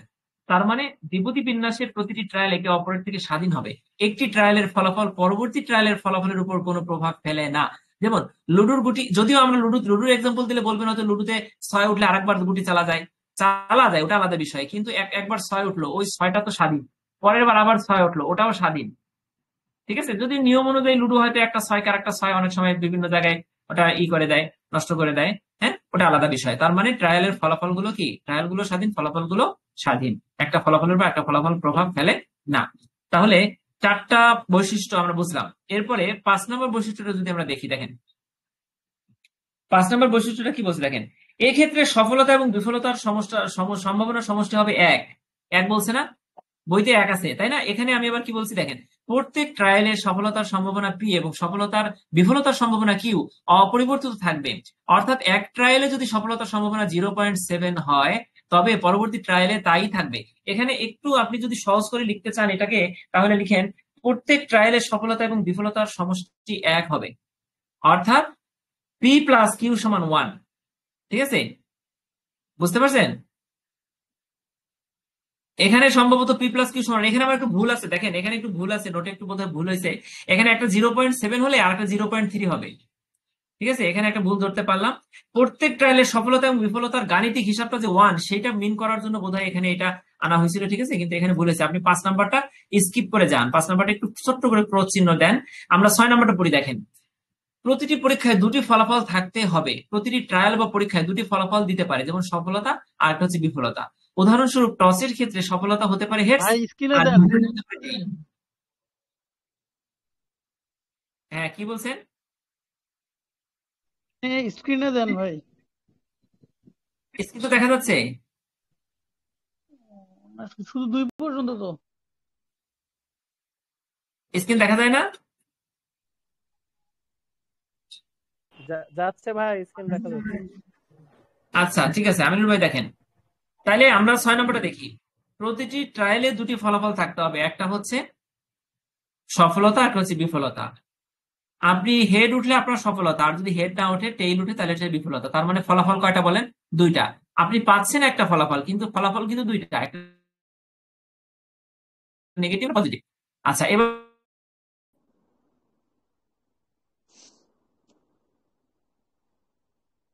যদি যোগ করেন তাহলে 1 হবে। অর্থাৎ যদি সফলতার সম্ভাবনা আমরা 0 ধরি, তাহলে বিফলতার সম্ভাবনা হবে 0.3।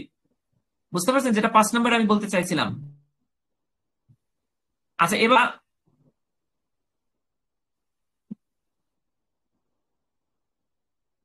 আচ্ছা, আমি আপনাদের জন্য এখানে স্কিউনেস, এস কে, বঙ্কিমতা, আপনারা কি বঙ্কিম জিনিসটা বুঝেন কেউ?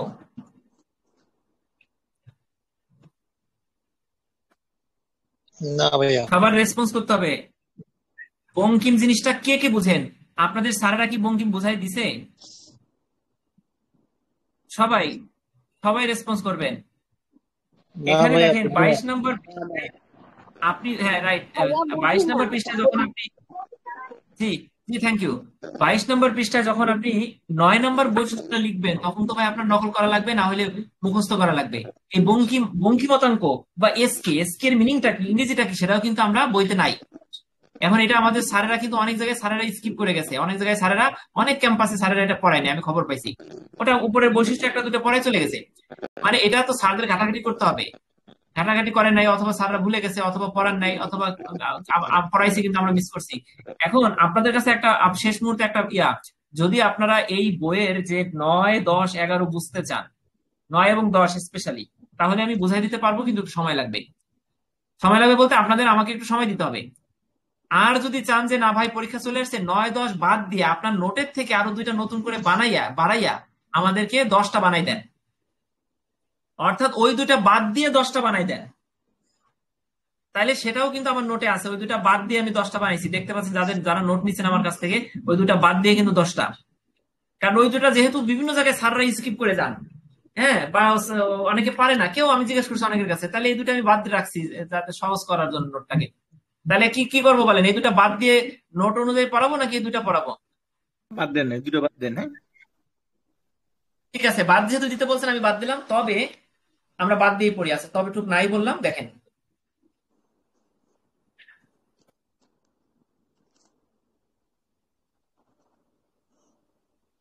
দেখেন পি এর মান খুব ছোট হবে না। আমরা একটা কথা বইতে আছে, বই থেকে আছে এটা,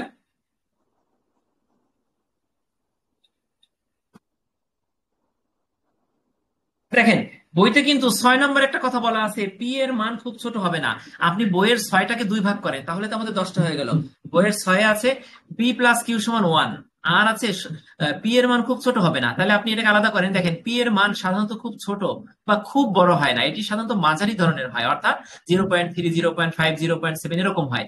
খুব ছোট মানে একবারে 0.00001 হয় না, আবার দেখা যাচ্ছে খুব বেশি, যেমন 0.9, 0.98, এরকমও হয় না। মোটামুটি পি এর মানটা খুব ছোট হয়। এখানে আপনি যদি এই যে 8 নম্বরে যেটা আছে, আপনি এটা এই 7 এবং 8 দুটা মিলে বইতে আছে 6, তাহলে আপনি এই 2টা লেখেন। এরপরে আমরা দেখি 9 নম্বরে যাই।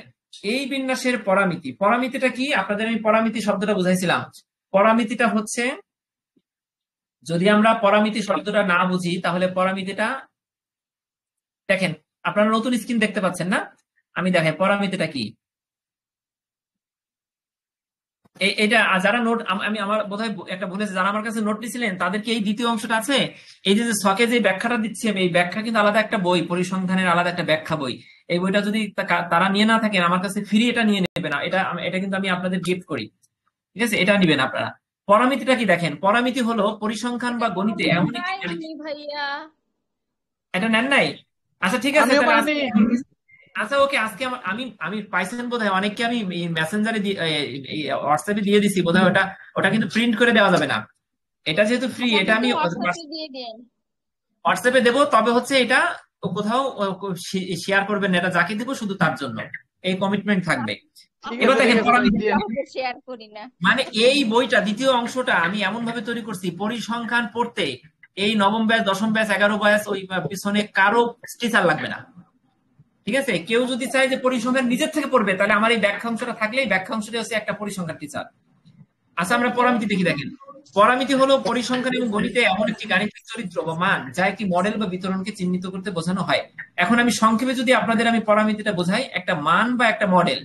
আমরা গণিতে পরিসংখ্যান পড়তে গিয়ে আমরা কি গড় পড়ি না, তারপরে ভেদাঙ্ক পড়ি, গড় পড়ি, তারপরে মনে করেন ওটাকে কি বলে, কাই বিন্যাস, টি বিন্যাস, এস বিন্যাস, স্টুডেন্ট বিন্যাস, কত কিছু আমরা পড়বো। হ্যাঁ, এই সবগুলোই আছে এক একটা মডেল, পরিসংখ্যানের একটা মডেল। হ্যাঁ, তাহলে এই মডেল গুলোকে বলা হয় এক একটা মডেল, এক একটা পরামিতি। মানে পরিসংখ্যানে আপনি যার মাধ্যমে সংখ্যা নিয়ে আপনি খেলতেছেন, ঠিক আছে, কোন মডেলের ভিত্তিতে খেলতেছেন সেটা হচ্ছে এক একটা পরামিতি। পরামিতিটা এইটা। তাহলে এই বিন্যাসের পরামিতি কি কি দেখেন, দ্বিপদী বিন্যাসের 3টা পরামিতি, একটা হচ্ছে পি, আর একটা হচ্ছে কিউ, আর একটা হচ্ছে এন।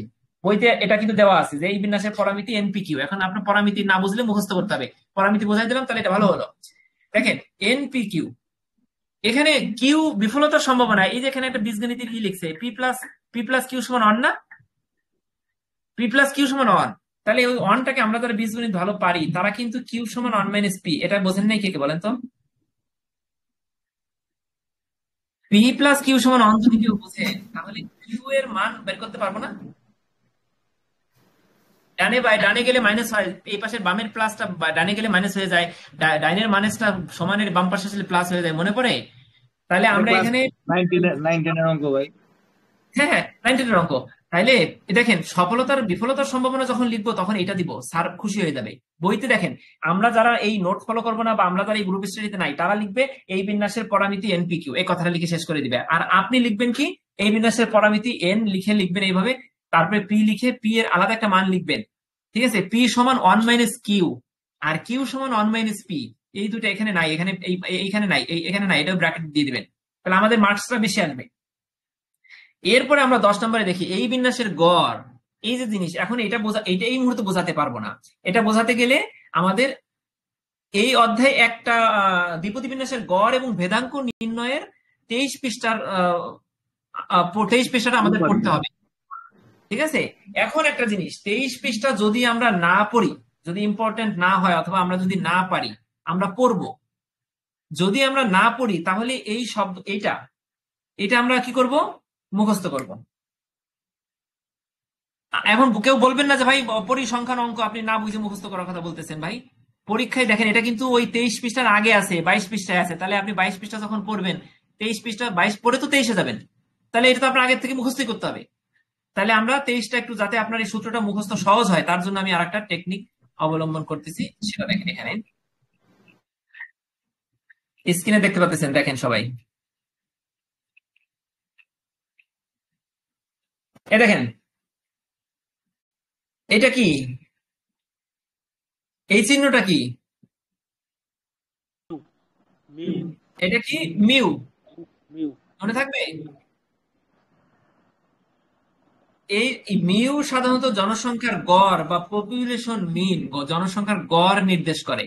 এটা পুরো জনসংখ্যার গড় মান বোঝানোর জন্য ব্যবহৃত হয়। এখানে দ্বিপদী বিন্যাসের গড় হচ্ছে কি মিউ। এবার মিউ সমান এনপি, এনটা কি, এন হচ্ছে ট্রায়ালের সংখ্যা, এন আমরা পড়ছিলাম 29, আর পি হচ্ছে প্রবাবিলিটি, মানে সফলতার সম্ভাবনা। আপনার লুডুর গুটিতে 6 চান্স, 6 পড়ার সম্ভাবনা হচ্ছে পি। তার মানে মিউ সমান এনপি। মিউটা হচ্ছে পপুলেশন গড়, এই গড়ের মানটা হচ্ছে এন আর পি এর গুণফল। তাহলে আমরা এইটা বুঝতে পারলাম যে মিউ সমান এনপি মানে কি, গড়। হ্যাঁ, বুঝলাম। আচ্ছা, এরপরে আমরা আর এখানে কি আছে,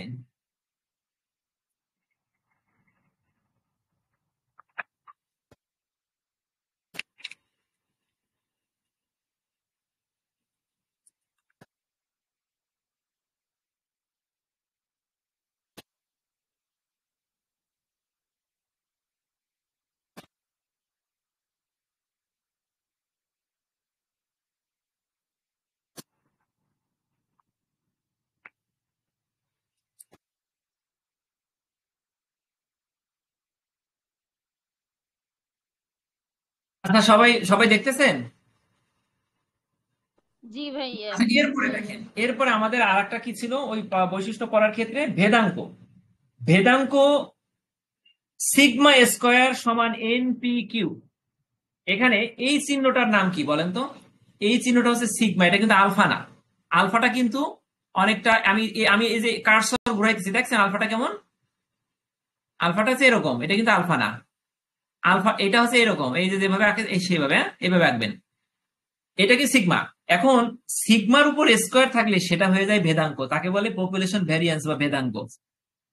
ঠিক আছে? আর সিগমা যদি স্কোয়ার না দেই তাহলে সেটা ভেদাঙ্ক বোঝায় না। সিগমা সাধারণত জনসংখ্যার মানকে বিচ্যুতি নির্দেশ করে, এখানে দ্বিপদী বিন্যাসের ভেদাঙ্ক বোঝাতে সিগমাকে স্কোয়ার করা হয়। সিগমা স্কোয়ার্ড পরিসংখ্যানে জনসংখ্যার বিচ্যুতি বা ভেদাঙ্ক পপুলেশন ভেরিয়েন্স বোঝাতে ব্যবহৃত হয়। তাহলে আমরা এখানে কি বুঝলাম? এই বিন্যাসের গড় মিউ সমান এনপি, আর ভেদাঙ্ক হচ্ছে, ভেদাঙ্ক মানেই ভেদাঙ্ক স্কোয়ার বলা লাগবে না, ভেদাঙ্ক বললেই সেটা সিগমা স্কোয়ার। ঠিক আছে? সিগমার উপর স্কোয়ার হলেই তাকে ভেদাঙ্ক বলে। ভেদাঙ্ক সমান এনপি কিউ, অর্থাৎ এন সফলতা বিফলতা ট্রায়ালের সংখ্যা, সফলতার সংখ্যা এবং সফলতার সম্ভাবনা, বিফলতার সম্ভাবনা আর ট্রায়াল, এই তিনটা গুণ করলে আমরা ভেদাঙ্ক পাই। আর এই দুইটা গুণ করলে আমরা গড় পাই। ঠিক আছে? মিউ পাই। তাহলে এটা আমরা বুঝলাম। এরপরে দেখেন শেষে বইতে 9 নম্বরে কি আছে, 11 নম্বরে কি আছে দেখেন, দুটি স্বাধীন দ্বিপদী চলকের সমষ্টিটি স্বাধীন দ্বিপদী চলক হবে যদি দুটি স্বাধীন দ্বিপদী চলক x1 x2 স্বাধীন হয়, তবে তাদের যোগফল x1 প্লাস x2 দ্বিপদী চলক হবে। একবারে বইয়ের বাংলা কথাটাকে আমি এখানে x1 x2 প্রতীকের সাহায্যে বোঝাইছি। যদি দুটি দ্বিপদী চলক x1 এবং x2 স্বাধীন হয়, ওখানে বলছে দুটি দ্বিপদী চলক স্বাধীন হলে তার যোগফল স্বাধীন হয়।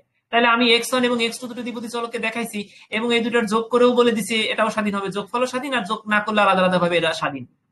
ঠিক আছে? তাইলে আপনি এই বইয়ের 9 এবং 10 অর্থাৎ সূচলতা এবং বঙ্কিমতাঙ্ক এই দুইটা বাদ দিয়ে আপনি এখানে যে নোটে যে 10টা আছে, 10টা 11টা লিখতে পারি আমরা। ঠিক আছে? এবার বলেন এটা কে কে বুঝেন নাই?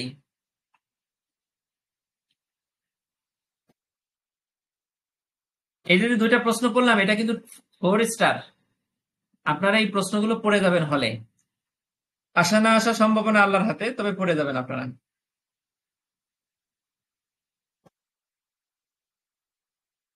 ঠিক আছে? তাহলে দ্বিপদী বিন্যাসের বৈশিষ্ট্য আসলে প্রথমে আমরা লিখবো এটা একটা বিচ্ছিন্ন চলকের বিন্যাস, এটার মান 0 থেকে one two dot dot N পর্যন্ত। এখানে ট্রায়ালের সংখ্যা নির্দিষ্ট থাকে, ট্রায়াল গুলো পরস্পর স্বাধীন থাকে, প্রত্যেক ট্রায়ালের সফলতা এবং বিফলতার সম্ভাবনা সমষ্টি 1 হবে। প্রতিটি পরীক্ষায় দুটি ফলাফল থাকবে, একটা সফলতা একটা বিফলতা। সফলতা এবং বিফলতা যোগ করলে পি প্লাস কিউ 1 হবে। আর পি এর মান খুব ছোট হবে না, অর্থাৎ মাঝারি হবে, খুব বড় হবে না, অর্থাৎ 0.3 0.5 এরকম হবে। আর এই বিন্যাসের পরামিতি এনপি কিউ 3টা, এনপি কিউ 3টা এখানে 9 নম্বরে আছে। আর এই বিন্যাসের গড় হচ্ছে আপনার মিউ সমান এনপি, আর ভেদাঙ্ক সিগমা স্কোয়ার সমান এনপি কিউ। আর দুটি স্বাধীন দ্বিপদী চলকের দ্বিপদী চলক যদি স্বাধীন হয় তাহলে এই দুটার যোগ করলেও তারা স্বাধীন হবে, যোগফলটাও স্বাধীন হবে। এই যে 9 নাম্বার, একটু বুঝবেন আর কথাগুলো ভাষাগুলো একটু শব্দে শব্দে মিলাইয়া মনে রাখার চেষ্টা করবেন। এই দুয়ে মিলে 80তে 80। ঠিক আছে? সোনিয়া আপা কেমন হচ্ছে, বুঝতে পারছেন? আচ্ছা আচ্ছা, থ্যাংক ইউ। শারমিন আপা বুঝতেছেন? আচ্ছা, থ্যাংক ইউ। অনেকদিন পর আসলে, আপনি অসুস্থ নাকি জানি না। পুতুল আপা বুঝতেছেন? বেলাল ভাই নবম ব্যাচের না?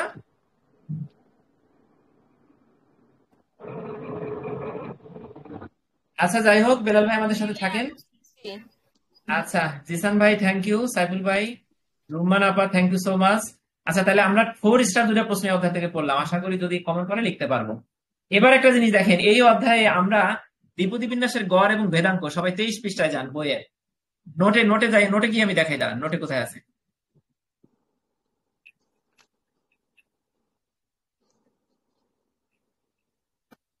এই যে নোটে দেখা যায়, এই যে এই দুইটা, বলেন তো এই দুইটা কার কার কাছে সহজ লাগে, তাড়াতাড়ি বলেন।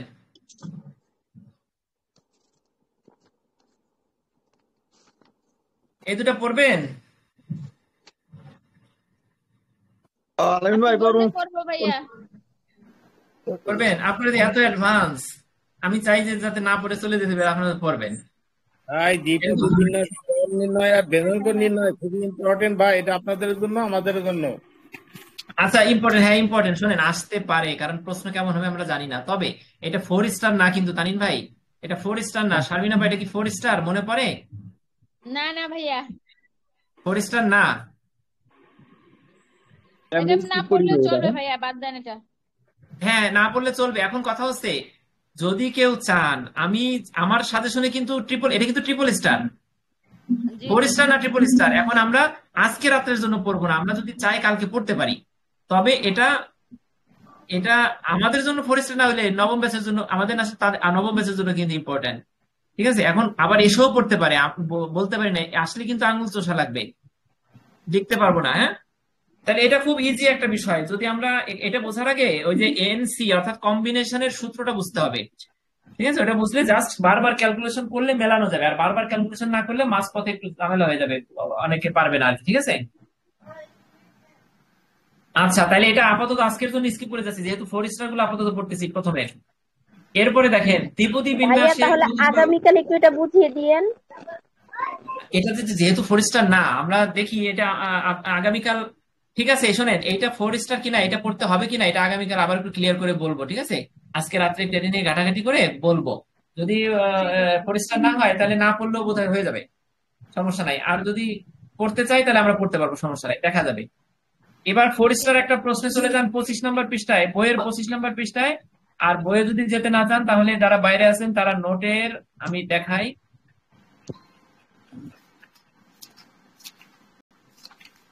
এই যে এইটা, এই প্রশ্নটার মান 8, মার্কস কত বলেন তো? 8।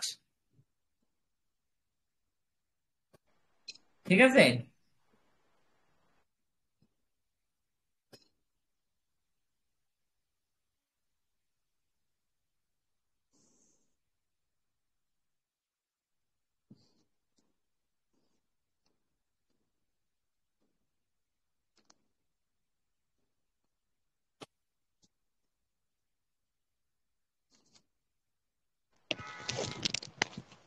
আসসালামু আলাইকুম ভাই, কিছু বলছিলেন আলাইন ভাই? হ্যাঁ আমি এই 7 নম্বর প্রশ্নটা আমরা এখন একটু করবো। দেখেন, এটা 4 স্টার। আচ্ছা, আমি বেলাল ভাইকে বলছিলাম যে আপনি তো নবম ব্যাচের, আপনি আমাদের সাথে জি থাকতেছেন, পড়তেছেন, এটা ভালো জি লাগলো জি তাই বলছিলাম আর কি। হ্যাঁ, জি রাশেদ ভাই যেমন নবম ব্যাচের, ওনার কিন্তু উনি কালকে পরীক্ষার হলে বসলে উনি আমাদের মতন সমান সমান লিখে আসবেন।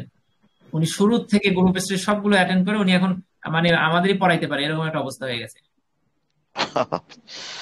আচ্ছা ভালো। আচ্ছা ঠিক আছে, তাহলে আমরা 7 নম্বর প্রশ্নটা দেখি। দেখেন, দ্বিপদী বিন্যাসের গড় ভেদাঙ্ক অপেক্ষা বড়। ঠিক আছে, এইখানে এই প্রশ্নটা আমরা পড়ার আগে আমাদের কিন্তু ওই যে আপনারা, আমি নোটে এটা ওপেন রাখছি, কিন্তু আপনারা একটা জিনিস দেখেন, বই অনেকের কাছে নাই না, আমি এটা দেখাই। দেখেন, এখানে আমরা দ্বিপদী বিন্যাসের গড় নির্ণয় করছি না, দ্বিপদী বিন্যাসের গড় দেখছেন, মিউ বা ই এক্স, এক্সপেকটেশন, ই মানে এক্সপেকটেশন, প্রত্যাশা, এক্স এর প্রত্যাশা, এক্স এর প্রত্যাশাটাই হচ্ছে গড়। দ্বিপদী বিন্যাসের গড়কে ই অফ এক্স দ্বারা বোঝানো হয় অথবা মিউ দ্বারা বোঝানো হয়। ঠিক আছে, এই মিউ বা ই এক্স সমান কি এনপি, আমরা আগেই কিন্তু পড়ে আসছি বৈশিষ্ট্যের ভিতরে যে মিউ সমান এনপি, আবার ই এক্স সমান এনপি, দুটাই মনে রাখেন। এইটা আমরা করছি না, এটা করছি। এখন এইটা করার পরে আমরা যে সূত্রটা পাইলাম না, সূত্রটা কি? ই এক্স সমান এনপি বা মিউ সমান এনপি, এটা পাইছি। আর আরেকটা জিনিস কি পাইছি? ভি এক্স পাইছি। এই যে পাইছি ভেদাঙ্ক, ভেদাঙ্করে আমরা কি দ্বারা প্রকাশ করতাম? সিগমা স্কোয়ার দ্বারা। আমি কিন্তু এই কেবল পড়াই আসছি কিছুক্ষণ আগে। আর V of X, variance of X, X এর ভেরিয়েন্সটা ভেদাঙ্ক, আবার এই ভেদাঙ্ককে ভি এক্স কে সিগমা স্কোয়ার দ্বারা বোঝানো হয়, দুটো একই জিনিস। তাহলে এই দ্বিপদী বিন্যাসের ভেদাঙ্ক নির্ণয় করে শেষ পর্যন্ত কিন্তু পাইছে কি ভিএক্স সমান এনপি কিউ পাইছে। ভিএক্স সমান এনপি কিউ অথবা সিগমা স্কয়ার বা ভেদাঙ্ক সমান এনপি কিউ, এটা পাইছে না? আমাদের এই দুইটা করে যে সূত্রটা আমরা পাইছি, যে দুইটা সূত্র পাইছি, ওই দুইটা সূত্রের সমন্বয় এইটা। সবাই এটা বুঝছেন আমার কথাটা? আলামিন ভাই অনেকটা কনফিউশন, এত বড় অঙ্ক কইরে এই হ্যাঁ সিগমা স্কয়ার সমান এনপি কিউ বাই করলাম, কিন্তু এনেও তো আমরা তো এটাই প্রমাণ করবো সিগমা স্কয়ার সমান এনপি কিউ, আর এই যে মিউ সমান এনপি, এই তো। হ্যাঁ, না এখানে ঠিক আছে কথা, মানে বিষয়টা হচ্ছে অত বড় প্রমাণ করে তারপরে 7 নম্বর প্রশ্নে আসা লাগবে না। বইতে কিন্তু সেভাবে প্রমাণের কথা বলে নাই। বইতে এই প্রমাণটাকে, মানে এখানে একটা প্রশ্ন দেখেন, প্রমাণ করুন দ্বিপদী বিন্যাসের গড় ভেদাঙ্ক অপেক্ষা বড়, এই উপপাদ্যটা, ঠিক আছে, এইটা কিন্তু প্রশ্নে বইতে স্যাররা দিছে, এইভাবে ছোট করে দিছে, আমার নোটে যেভাবে দেখতে পাচ্ছেন। আর আর যদি সাধারণত উচিত কি, এটার প্রমাণ আসলে ওই আপনার গড় এবং ভেদাঙ্ক দুইটা নির্ণয় করে তারপরে প্রমাণে আসবো, মানে সেটা 2 পৃষ্ঠার একটা বিষয় এবং অনেক জটিল। ওই পিছনের এই প্রমাণ দুইটা, এই যে এইটা করে আসার পরে, এই প্রশ্নটা লিখে আসার পরে তারপরে 7 নাম্বার, সাধারণত এটা হওয়ার কথা ছিল। তবে আমাদের স্যারেরা আমাদের সহজতার জন্য এটাকে আলাদাভাবে ছোট্ট করে লিখছে। এখন আমরা যারা 6 নম্বর প্রশ্ন আমরা করবো না, বা যদি না আসে, আমরা যদি না করি, তাহলে 7 নম্বর প্রশ্নটা আমরা যেভাবে আছে এইভাবে লেখা শুরু করব। জাস্ট এখানে দুইটা জিনিস বৈশিষ্ট্য, যেমন আমরা সিগমা স্কয়ার ভেদাঙ্ক এবং মিউ সমান এনপি আর এনপি কিউ আমরা মুখস্থ করছিলাম না, বলছিলাম না যে ভাই এটা তো পরের বিষয়ে বোঝার, আমরা আগে বুঝে নেই, আগে মুখস্থ করি। তাইলে 7 নম্বর প্রশ্নটা আমরা ওইভাবে 6 নম্বর প্রশ্ন পারি বা না পারি, 7 নম্বরটা ধরেই আমরা শুরু করে দেবো। দেখেন শুরু করি। আমরা জানি দ্বিপদী বিন্যাসের গড়, আমরা কিন্তু জানি, কোথা থেকে জানি? আমরা বইতে পড়ছি অথবা আমরা 6 নম্বর প্রশ্নে পড়ছি। আমরা প্রশ্নে আসলে 7 নম্বর আমরা জানি দিয়ে শুরু করবো। আমরা জানি কি জানি? দ্বিপদী বিন্যাসের গড় সমান মিউ সমান এনপি, আর কি জানি? ভেদাঙ্ক সমান, অর্থাৎ সিগমা স্কয়ার সমান এনপি কিউ। এই দুটো জিনিস আমরা জানি, লিখলাম। লেখার পরে আমরা সিগমাকে ধরবো প্রথমে। সিগমা স্কয়ার সমান, দেখেন সবাই ভালো করে দেখেন, সিগমা স্কয়ার সমান এনপি কিউ, এই দুটো আমরা জানি, কিন্তু এটাকে আমরা ধরিনি, এটা ধরছি। সিগমা স্কয়ার সমান এনপি কিউ, এনপি কিউ ধরার পরে এন এবং পি কে জায়গার জিনিস জায়গায় রাখছি, এবং কিউ সমান 1 মাইনাস পি লিখছি। কিউ এর জায়গায় কেন 1 মাইনাস পি লিখলাম? কমপক্ষে 3 জন বলেন কেন লিখছি? আমাকে বানিয়ে দেওয়া যাবে? P plus Q is equal to 1, P plus Q is equal to 1, সেক্ষেত্রে কিউর মানটা বাইর করলে 1 মাইনাস পি হয়, সেই সূত্রটাই এখানে দিছে। আচ্ছা রাইট, আমরা আপনাদের কি মনে পড়ে? আমরা এই দেখেন লিখতেছি পি প্লাস কিউ সমান 1, সফলতা এবং বিফলতার যোগফল 1। আমরা এটা পড়ছিলাম না প্রথমে?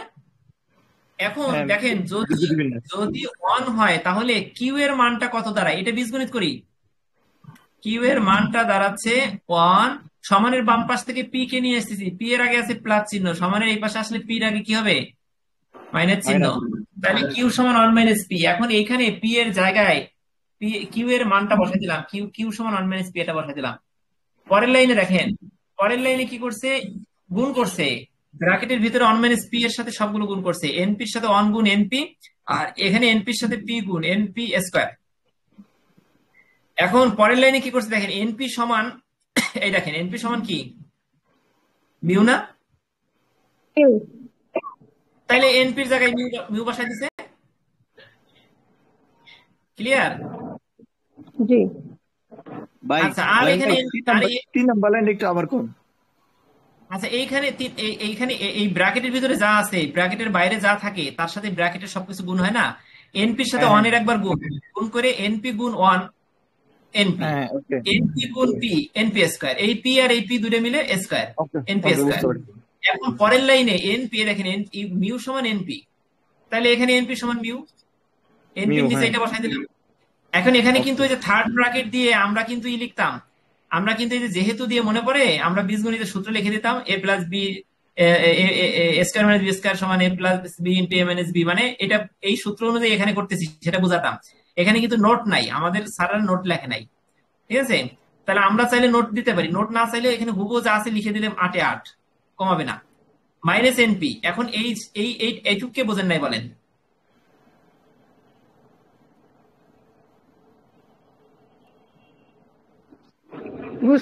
বুঝতে পারছি ভাইয়া। আচ্ছা এবার দেখেন অতএব দিয়ে এই সিগমা স্কয়ার অথবা ভেদাঙ্ক সমান মিউ মাইনাস এনপি, এই লাইনের পরে অতএব দিয়ে এই লাইন লেখা যায় না? জি অতএব দিয়ে এই লাইন লেখা যায়। এরপরে আমরা বা দিছি, আমরা যখন সমান থাকে আমরা সমানের এক পক্ষ যখন করি তখন সমান করি, আমরা যখন দুই পক্ষ মিলে কোনো অঙ্ক করি তখন আমরা বা দেই, মনে পড়ে না? বীজগণিত করছিলাম। তাহলে এখানে দেখেন এই পাশের সিগমাটাকে আমরা ঘোরাই ফেরাই লিখলে কি এইটা সমান এইটা নিচেরটা লেখা যায়? দেখেন তো কেউ বোঝেন কিনা? জি হ্যাঁ বুঝে? আচ্ছা, আমরা লেখা যদি যায়। সহজভাবে কে বুঝেন নাই বলেন, একজন না বুঝলে আমি অঙ্কটা করবো, খাতায় করবো, বলেন কে বুঝেন নাই? আচ্ছা আমি আরেক লাইন বাড়াই, দেখেন সমানের বাম পক্ষে আছে সিগমা স্কয়ার, ডান পক্ষে আছে মিউ মাইনাস এনপি স্কয়ার, তাই না? এখন আমরা যে কোনো বীজগণিতের ক্ষেত্রে ডান পক্ষ বাম পক্ষকে এইভাবে ঘুরাই লিখতে পারি। দেখেন সবুজ কালি দিয়ে আমি লিখতেছি, দেখেন একটু বুঝে নিয়েন, এটা তো যে মাউস দিয়ে লিখতেছি, মাউস দিয়ে লেখা যায় না ভালো করে। এনপি, ঠিক আছে, এটা কি মিউ মাইনাস এন, এম হয়ে গেছে, এটা কিন্তু এন ভাই, এটা এন, এটা বুঝছেন? ওকে ওকে হ্যাঁ। আচ্ছা এখন এইটা সমান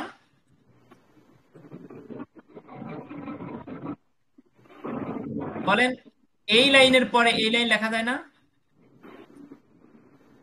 হ্যাঁ বা দিয়ে সমান দিয়ে না, মানে জাস্ট এই পাশের ডান পক্ষটাকে পরের লাইনের বাম পক্ষ বানাইলাম আর এই পাশের বাম পক্ষটাকে পরের লাইনের ডান পক্ষ বানালাম, সমানের এই পাশে যা ওই পাশে তাকে ঘুরাই ফিরে লেখা যায়, এটা কমন বীজগণিতিক রুলস। আমরা লিখলাম, লেখার পরে দেখেন এবার আমি বা করব, বা দিয়ে কোন লাইন করতেছি বলেন তো? এই লাইনটা করবো, এই লাইনটা কেটে দিলাম, এই লাইনটা কোথায় লাগবো? এই যে এখানে লাগবো, ঠিক আছে? বুঝতেছেন? দেখেন বা দিয়ে কি লিখলাম, দেখেন এই পাশের মিউটাকে আমি রেখে দিলাম, জায়গার জিনিস জায়গায় রেখে দিলাম, মিউর আগে প্লাস চিহ্ন আছে না, প্লাস চিহ্ন তো আছেই, রেখে দিলাম, সমান চিহ্ন দিলাম, সমানের পরে এখানে সিগমা স্কয়ার আছে না, সিগমা স্কয়ার বসাইলাম। এবার বলেন তো সমানের ওই পাশে, সমানের বাম পাশের যে মাইনাস, এই মাইনাসটা কার?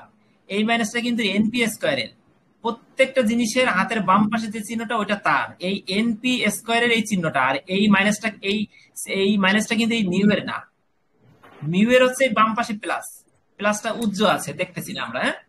তাহলে এই পাশের এনপি স্কয়ার যখন সমানের ওই পাশে চলে যাবে তখন মাইনাসটা কি হয়ে যায়? প্লাস হয়ে যায়। এটা কমন বীজগাণিতিক রুলস অনুযায়ী, তাহলে স্কয়ার দিয়ে দিলাম, আমরা সবাই এটা বুঝি, তারপর হয়তো করলাম, এক্সপ্লেইন করলাম, ক্লিয়ার? ক্লিয়ার। আচ্ছা এবার অতএব বলা যায়, আমাদের প্রমাণটা কি চাইছিল বলেন তো? দ্বিপদী বিন্যাসের গড় ভেদাঙ্ক অপেক্ষা বড়। আচ্ছা গড় কোনটা? আমি এবার হ্যাঁ রাইট, কালি চেঞ্জ করি, দেখেন এই যে কিন্তু গড়, এটা কিন্তু গড় না, মিউ। এখন গড়টা ভেদাঙ্ক অপেক্ষা বড়, ভেদাঙ্ক কোনটা? এটা না, sigma square plus NP square. না এনপি স্কয়ার পুরোটা ভেদাঙ্ক না, শুধু ভেদাঙ্ক এটা। আচ্ছা ঠিক আছে, বুঝতে পারছেন? এখন এখানে দেখেন অতএব বলা যায়, এখানে ডিরেক্ট বলে দিছে mu greater than sigma square, মানে ভেদাঙ্কটা গ্রেটার দেন, বড় কার তুলনায়? সরি, মিউটা গড়টা ভেদাঙ্ক অপেক্ষা বড়। বুঝতে পারছেন? জি। কেন বড় এটার একটা ব্যাখ্যা আমি কেন বড় দেখাই, দেখেন এখানে গড় সমান, আমি মুছে ফেলাই, দেখেন রাবার দিয়ে মুছে ফেলাই, দেখেন মুছছি না, দেখেন এবার দেখেন এইখানের যে গড়টা, এই যে গড়, এটা কি মিউ? এই মিউটা কার সমান বলেন তো? ভেদাঙ্ক আর এনপি স্কয়ার এই দুইটা মিলে যোগ করলে মিউ এর মিউ হয়।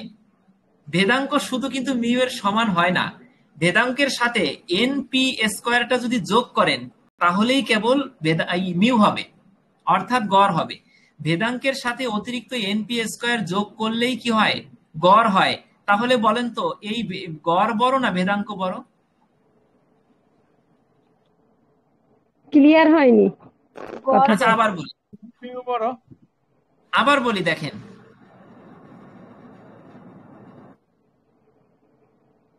এইখানে এটা কি মিউ না? জি মিউটা কার সমান? মিউ সমান ভেদাঙ্ক স্কয়ার প্লাস, সরি ভেদাঙ্ক স্কয়ার না, sigma square plus NP square, এই দুটা মিলে যোগ করলে যা হয় এই মিউটা একাই তাই। এটুক তো বুঝছেন সবাই? জি তাহলে আচ্ছা, তাহলে বলেন তো মিউটা একা যতটুক বড়, সিগমা স্কয়ারটা কি ততটুক বড় নাকি ছোট? ছোট, কারণ ওখানে কেন? দুইটা মিলে হলো ইমিউ, আর হ্যাঁ যখন রাইট, কারণ একটা আসবে তখন তো ছোট হবেই। হ্যাঁ রাইট, তার মানে সিগমাকে বড়, মিউ এর সমান হতে হলে এনপি কে যোগ করা লাগে। তার মানে অতএব আমরা ইজিলি বলে দিতে পারি mu greater than sigma square, অর্থাৎ গড়টা হচ্ছে ভেদাঙ্কের বড়। এই সিগমা স্কয়ার মানে হচ্ছে ভেদাঙ্ক। দ্বিপদী বিন্যাসের গড় ভেদাঙ্ক থেকে বড়। বলেন 8 এ 8 যদি আসে,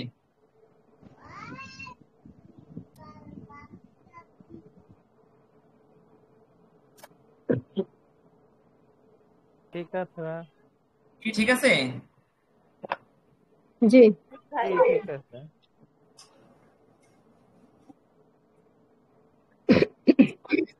তাহলে এই অধ্যায়ে আমরা 3টা 4 স্টার প্রশ্ন করছি।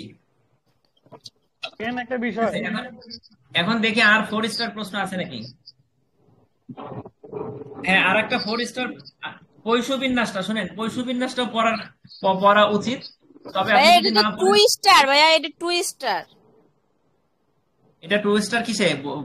নোটে, আমার সাজেশনে, হ্যাঁ বাংলা আর্টিকেল। হ্যাঁ ঠিক আছে, কিন্তু আমি এখন যেটা পড়ে মুখে শোনেন, আমার যেটা বাংলা আর্টিকেল আছে সেটা হচ্ছে সার্বজনীন, সবার জন্য, মানে সবার জন্য এটা।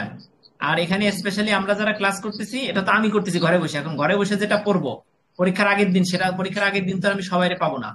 পুরো আমার কাছ থেকে নোট নিছে, আমার কাছ থেকে আমার সাজেশন ফলো করতেছে। মনে করেন অষ্টম ব্যাচের মিনিমাম 600 স্টুডেন্ট থাকলে তার মিনিমাম 500 জনে দেখতেছে।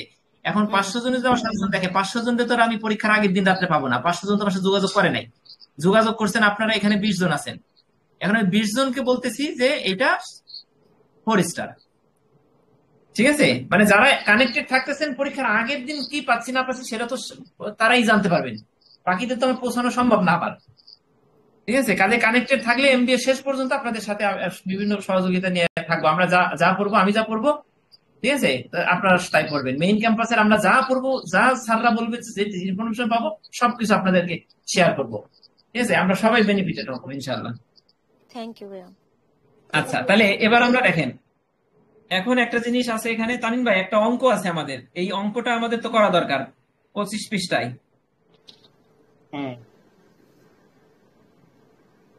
ঠিক আছে, এখন এই অঙ্কটা শুনেন, অঙ্কটা করতে গেলে খুব সহজ অঙ্ক, কিন্তু খাতায় তো লেখা যায় না, এটা স্ক্রিন তো লিখে দেখানো যায় না। ঠিক আছে, এই অঙ্কটা আপনাদের মোটামুটি বলবো, সেটা বুঝে নিতে হবে, নিজের একটু ঘাটাঘাটি করতে হবে, জাস্ট ধরাই দিব, ওইভাবে নিজে নিজে করতে হবে। ঠিক আছে, এই অঙ্কটা বলে দেই আজকে, যেহেতু সবাই আছেন। দেখেন, অঙ্কটা হচ্ছে 25 পৃষ্ঠার, এই যে আমরা যে বইয়ের 25 পৃষ্ঠা, অথবা নোটে দেখেন, নোটে আমি দেখাই, সাজেশনও দেখেন আপনারা, যারা সাজেশন দেখতেছেন দেখেন, এইটা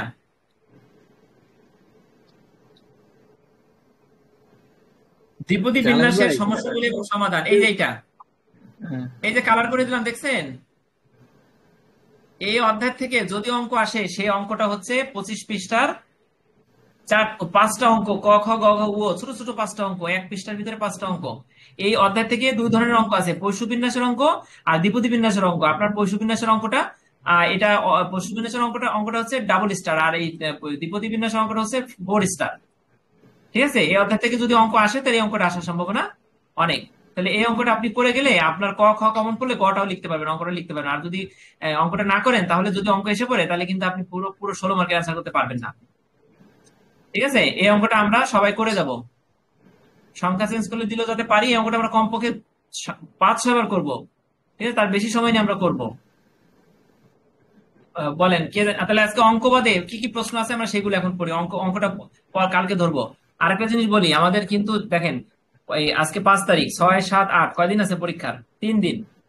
5 তারিখ তো চলে যায়। কালকে আপনারা কেউ বসতে পারেন আর না পারেন, যারা পারেন 2-1 জন হলেও, অথবা যদি কেউ নাও পারেন আমি একাই পড়বো। ঠিক আছে, আমি সময় পাই না, আমি আপনাদের নিয়েই পড়ি, এর ছাড়া আমি পড়তে বসতে পারি না। কালকে আপনারা যদি থাকেন বিকালে একটা সেশন হবে, ঠিক আছে, 2টা-3টার দিকে একটা হবে, বিকেলে একটা হবে। এই সেশন গুলোতে কি হবে আমি বলি, এই সেশন গুলোতে অঙ্ক করা হবে।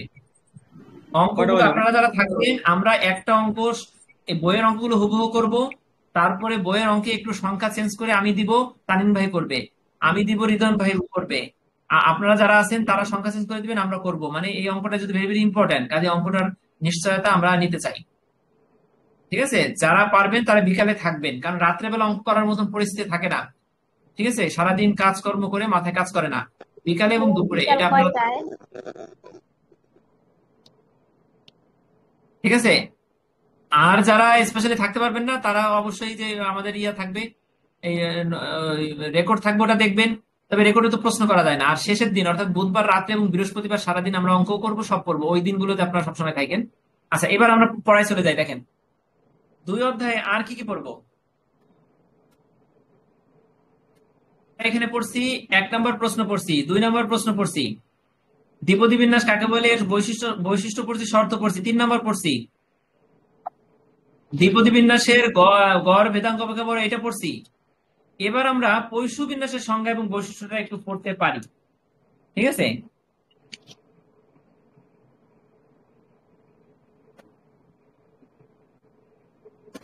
আচ্ছা, তার আগে আমরা এখান থেকে দেখি 1 থেকে 6 পর্যন্ত কোন প্রশ্ন আমাদের বাদ গেছে কিনা। সম্ভাবনা বিন্যাসটা এটা আপনারা পড়তে পারেন, ছোট্ট একটা জিনিস। দেখেন আমি নোটে যাই, 3 নম্বর প্রশ্নটা এবং দ্বিপদী বিন্যাসের ব্যবহার। আমরা 6 নম্বরটা আপাতত কেটে দিলাম আজকে রাত্রের জন্য।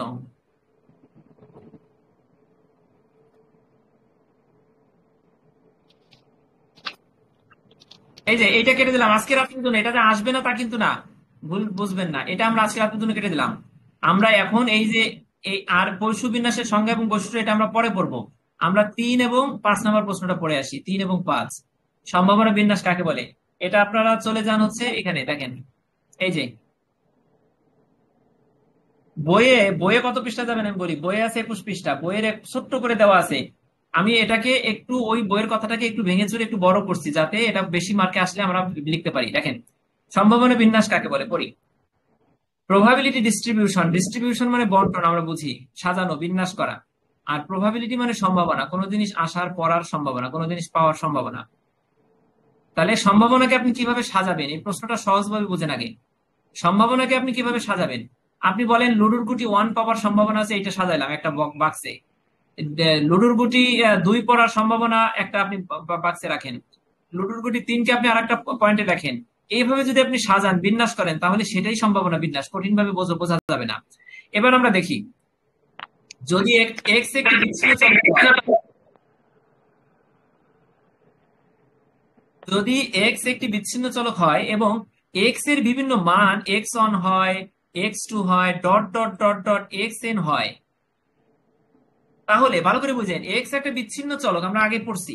এই বিচ্ছিন্ন চলকের অনেক মান থাকতে পারে, এক্স এর মান অনেক থাকতে পারে, x1 1 হতে পারে, x1 2 হতে পারে। তাহলে এক্স এর বিভিন্ন মানের একটা যদি হয় x1 x2 dot dot dot xn হয় ছোট হাতের, তাহলে এর বিপরীতে সম্ভাবনাগুলো কি হবে, সম্ভাবনা হবে p1। কার সম্ভাবনা, x1 এর সম্ভাবনা p1, x2 এর সম্ভাবনা p2। যেহেতু x1 x2 দিচ্ছেন, 2 1 2 3 দিচ্ছেন, কাজে সম্ভাবনা হবে 1 2 3। আর যদি 1 2 3 না দিতেন তাহলে সম্ভাবনা আমরা p কে আমরা 1 লিখতাম না, আমরা p কে p লিখতাম। ডট ডট ডট pn, যেহেতু এখানে n সংখ্যক x আছে, কাজে এখানে সম্ভাবনাও n সংখ্যক। যদি এটা হয় তাহলে p1 যোগ p2 যোগ p3 যোগ p4 যোগ ডট ডট ডট যোগ pn সমান 1 হয়। আপনাদের কি মনে আছে, আমাদের স্যারেরাও কিন্তু বারবার বলেন এবং আমরাও জানি, যে কোনো ঘটনার সম্ভাবনা, পুরো সম্ভাবনার সমষ্টি, সম্পূর্ণ সম্ভাবনা সমষ্টি 1। ঠিক আছে, কিভাবে 1, ওই যে 1/2 একটা মুদ্রা নিক্ষেপ করলেন, সেখানে হেড ওঠার সম্ভাবনা হচ্ছে 1/2, আবার টেইল ওঠার সম্ভাবনা হচ্ছে 1/2। ঠিক আছে, এটা হাফ হাফ যোগ করলে কত হয়, 1 হয় না, 1 হয়। তাহলে অনেক সম্ভাবনা, সেটা মানে 20টা 100 হাজারো সম্ভাবনা যদি যোগ করেন, তাহলে একই ঘটনার প্রেক্ষাপটে সম্ভাবনা যদি যোগ করেন তাহলে 1 হয়। তখন তাকে এক্স এর সম্ভাবনা বিন্যাস বা প্রবাবিলিটি ডিস্ট্রিবিউশন বলা হয়। বলেন তো এবার এই সংজ্ঞাটা কার মুখস্থ হয় নাই? মানে কার বোঝা হয় নাই?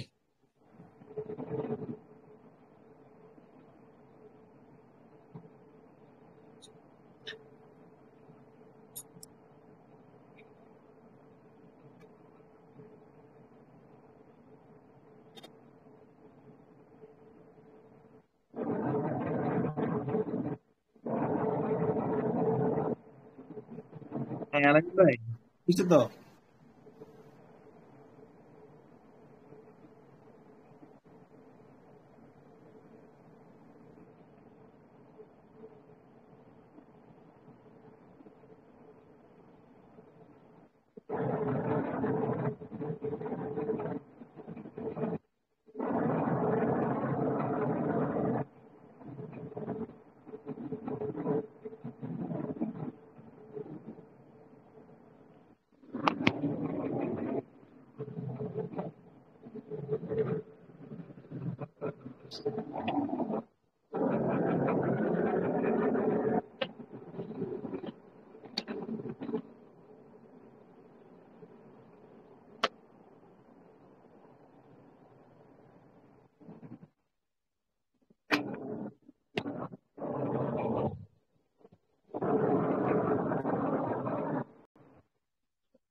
বুঝলেন?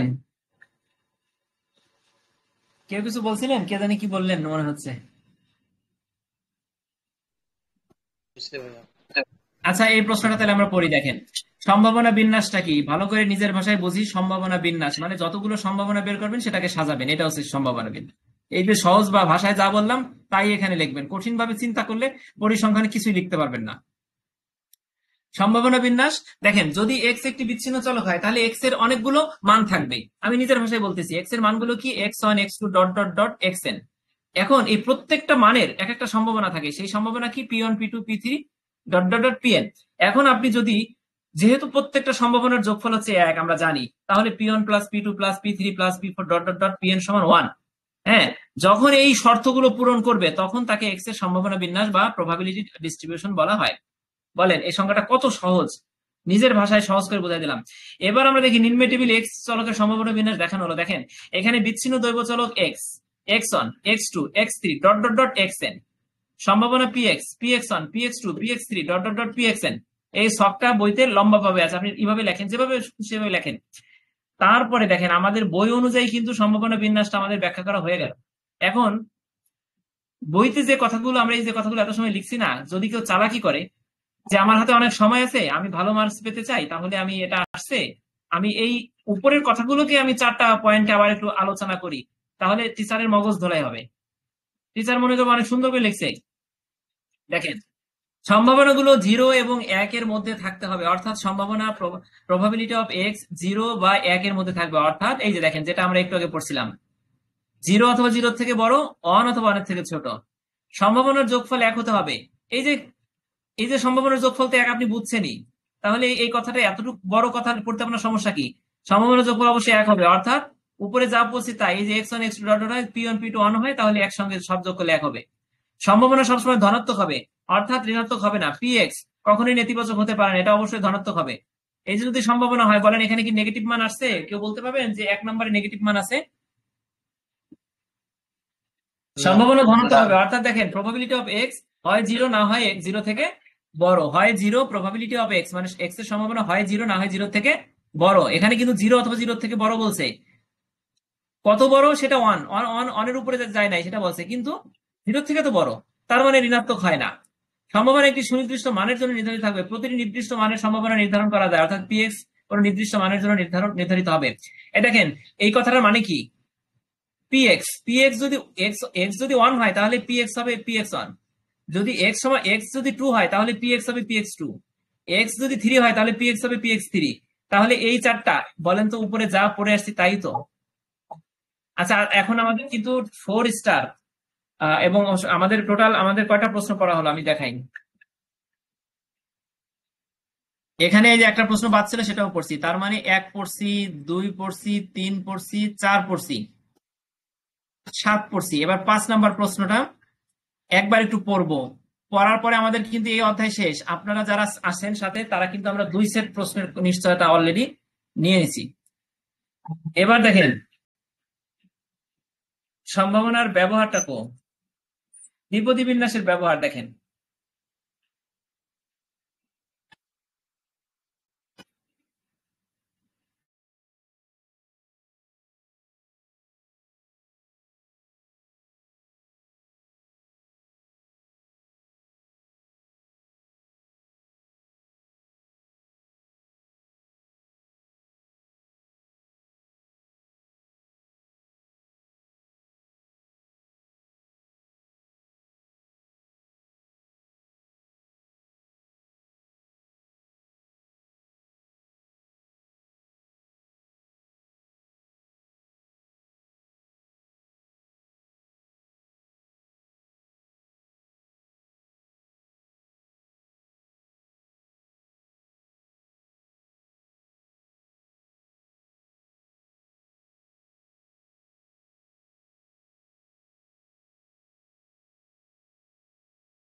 বিন্যাসের ব্যবহার যদি আসে তাহলে আপনারা 2 ভাবে লিখতে পারেন এটাকে। প্রথমে দ্বিপদী বিন্যাস কাকে বলে এটা এইভাবে লিখতে পারেন, আমরা বইতে এই দ্বিপদী বিন্যাসে এটা তো আমরা পড়ছি, প্রথমে এটা লিখেন। তারপরে দ্বিপদী বিন্যাসের ব্যবহারের ক্ষেত্রে আমরা এখানে যে ব্যবহারগুলো আছে নোটে, যারা নোট নিছেন তারা 5টা ব্যবহার দেখেন, এই 5টা ব্যবহার যদি লিখেন তাহলে হয়ে যাবে এই পর্যন্ত। আর যদি কেউ চান দ্বিপদী বিন্যাসের বইতে যে বইতে আছে বোধহয় এই 5টা, আমি যদি ব্যবহারটা বই থেকে একটু দেখি, হ্যাঁ বইতে যে 5টা ব্যবহার 5টা লাইনে আছে, ওই 5টা লাইনকে আমি বড় করছি, কারণ যদি এটা 8 মার্কে আসে তাহলে আপনি 5টা লাইন লিখতে পারেন না, যদি 5 মার্কে আসে তাহলেও আপনি 5টা বাক্য লিখতে পারেন না, আপনাকে অবশ্যই সেটা ব্যাখ্যা করতে হবে। বইতে ব্যাখ্যা থাকবে না, এটা স্বাভাবিক। বই তো কোনো জিনিস ছোট আছে কোনো জিনিস বড় আছে, সেটাকে আপনার মার্কস অনুযায়ী আপনাকে সাজাতে হবে, এটাই তো শিক্ষা লেখাপড়া। বইতে যেটা আছে ওটা দিয়ে আসলে তো হবে না। তাহলে দ্বিপদী বিন্যাসের ব্যবহারটা আপনাকে ওই 5টা বাক্যকে আমি বড় করছি, আপনি নোট থেকে এই বড় করে লিখবেন, ঠিক আছে? ওকে, আচ্ছা। আর যদি কেউ চান যে এই 5টা বুঝতে খুব সমস্যা হচ্ছে, যেহেতু গাণিতিক বিষয়গুলো বিভিন্ন টেকনিক্যাল কথাবার্তা আছে, তাহলে আপনি নোট থেকে দ্বিপদী বিন্যাসের বিকল্প উত্তর এই যে দ্বিপদী বিন্যাসের ব্যবহার দেখেন, এখানে মুদ্রা নিক্ষেপে ব্যবহার করা হয়, গ্রাহক সন্তুষ্টি পর্যালোচনায় ব্যবহার করা হয়, ফোন কলের সফলতা, পণ্য বিক্রির পূর্বাভাস, স্বাস্থ্য পরীক্ষার ফলাফলে, বীমা দাবি অনুমানে, দুর্যোগের পূর্বাভাসের ক্ষেত্রে, গ্রাহক সেবা বা কল সেন্টার পারফরমেন্স, অনেকগুলো আছে 12টা। এখানে 12টার থেকে আপনি যে কোনো 5টা অথবা ভেঙে চুরে 5-6টা বানাইয়ে আপনি বিকল্প অ্যান্সার যদি দিতে পারেন তার জন্য এটা রাখা হয়েছে। এটা যাদের কাছে কঠিন মনে হবে, আর যারা পারবেন তারা এটা লিখবেন।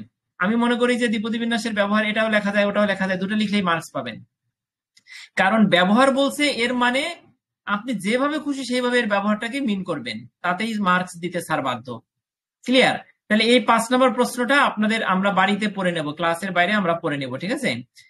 তাহলে এখানে আমাদের বলেন এখানে কি কি প্রশ্ন আর বাকি থাকলো, আমরা তাহলে আজকের সেশনটা এখানে শেষ করে দেই। আমাদের ঠিক 9টায় একটা ক্লাস আছে।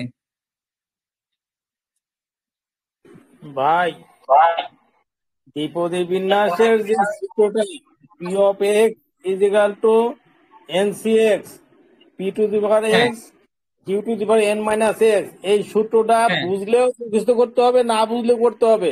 এই সূত্রটা না হওয়া পর্যন্ত আপনি যে ম্যাথের যে অঙ্কটা দিচ্ছেন, যেটা ইম্পর্টেন্ট আপনাদের পরীক্ষায় আসবে 25 পৃষ্ঠা, এই সূত্র ছাড়া আপনি একটা অঙ্ক করতে পারবেন না ভাই। সুতরাং এইটাকে আপনাকে কাজ করতেই হবে। হ্যাঁ, আমি সেটাই বলছি যে এখন একটা জিনিস বোঝেন, আমরা সূত্র কিন্তু আমরা যখন বীজগণিত করছি না তখন কিন্তু দেখেন এ স্কোয়ার মাইনাস বি স্কোয়ার, এইটা আমরা প্রমাণ করতে পারি যে স্কোয়ার মাইনাস বি স্কোয়ার সমান A plus B into A minus B, এটাকে আমরা এপি টুপি ডান বাম করে আমরা প্রমাণ করতে পারবো।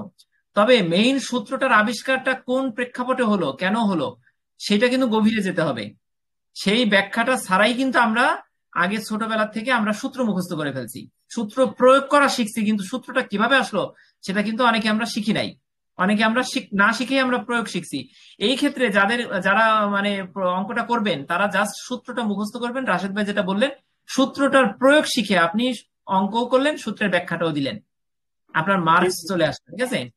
এখন সূত্রটা কোথা থেকে আসলো সেটারও কিছুটা ব্যাখ্যা দেওয়া সম্ভব। ওই যে আমার নোটের যে দ্বিতীয় অংশ, ওখানে সূত্রটা মনে রাখার ফর্মুলা আছে, ওটা আপনারা নিয়ে নিন যারা নোট নিয়েছিলেন তারা। ঠিক আছে, তাহলে আজকে সেশন এখানে শেষ। কালকে বিকালে একটা সেশন হবে, সন্ধ্যার সময় একটা হবে। ভাই সূত্রের ওই নোটের ওই তথ্যটা আমার এসে পাঠাই দিয়েন ভাই। জি আচ্ছা, আমাকে মেসেজ দিন, একটু কাইন্ডলি মেসেজ দিন, ঠিক আছে, পাঠাই দেবো। আর হচ্ছে আপনার যে 4 স্টার যেগুলো, এগুলো কিন্তু আমার ওয়েবসাইটে নাই, এটা কিন্তু ইন্ডিভিজুয়ালি কাউকে দেওয়া সম্ভব হবে না। গ্রুপ স্টারে থাকলেই 4 স্টার করতে পারবেন। 4 স্টারের ভিতরে কোন কোন অঙ্ক, 2-3টা অঙ্ক করবো টোটাল বই থেকে আমরা। এই 2-3টা অঙ্ক very very very very important আসার মতন, ঠিক আছে?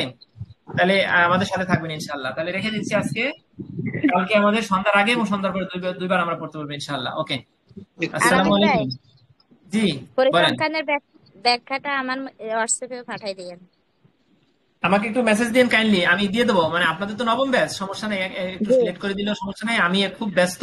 আমাকে মেসেজ দিবেন, পালাক্রমে আমি পাঠাই দিব। ঠিক আছে, ঠিক আছে, থ্যাংক ইউ সো মাচ। ঠিক আছে, জি আচ্ছা, জি আপা, ওয়েলকাম। ঠিক আছে, তাহলে আচ্ছা, তাহলে ওকে, তাহলে রেখে দেই নাকি? আল্লাহ হাফেজ, আসসালামু আলাইকুম।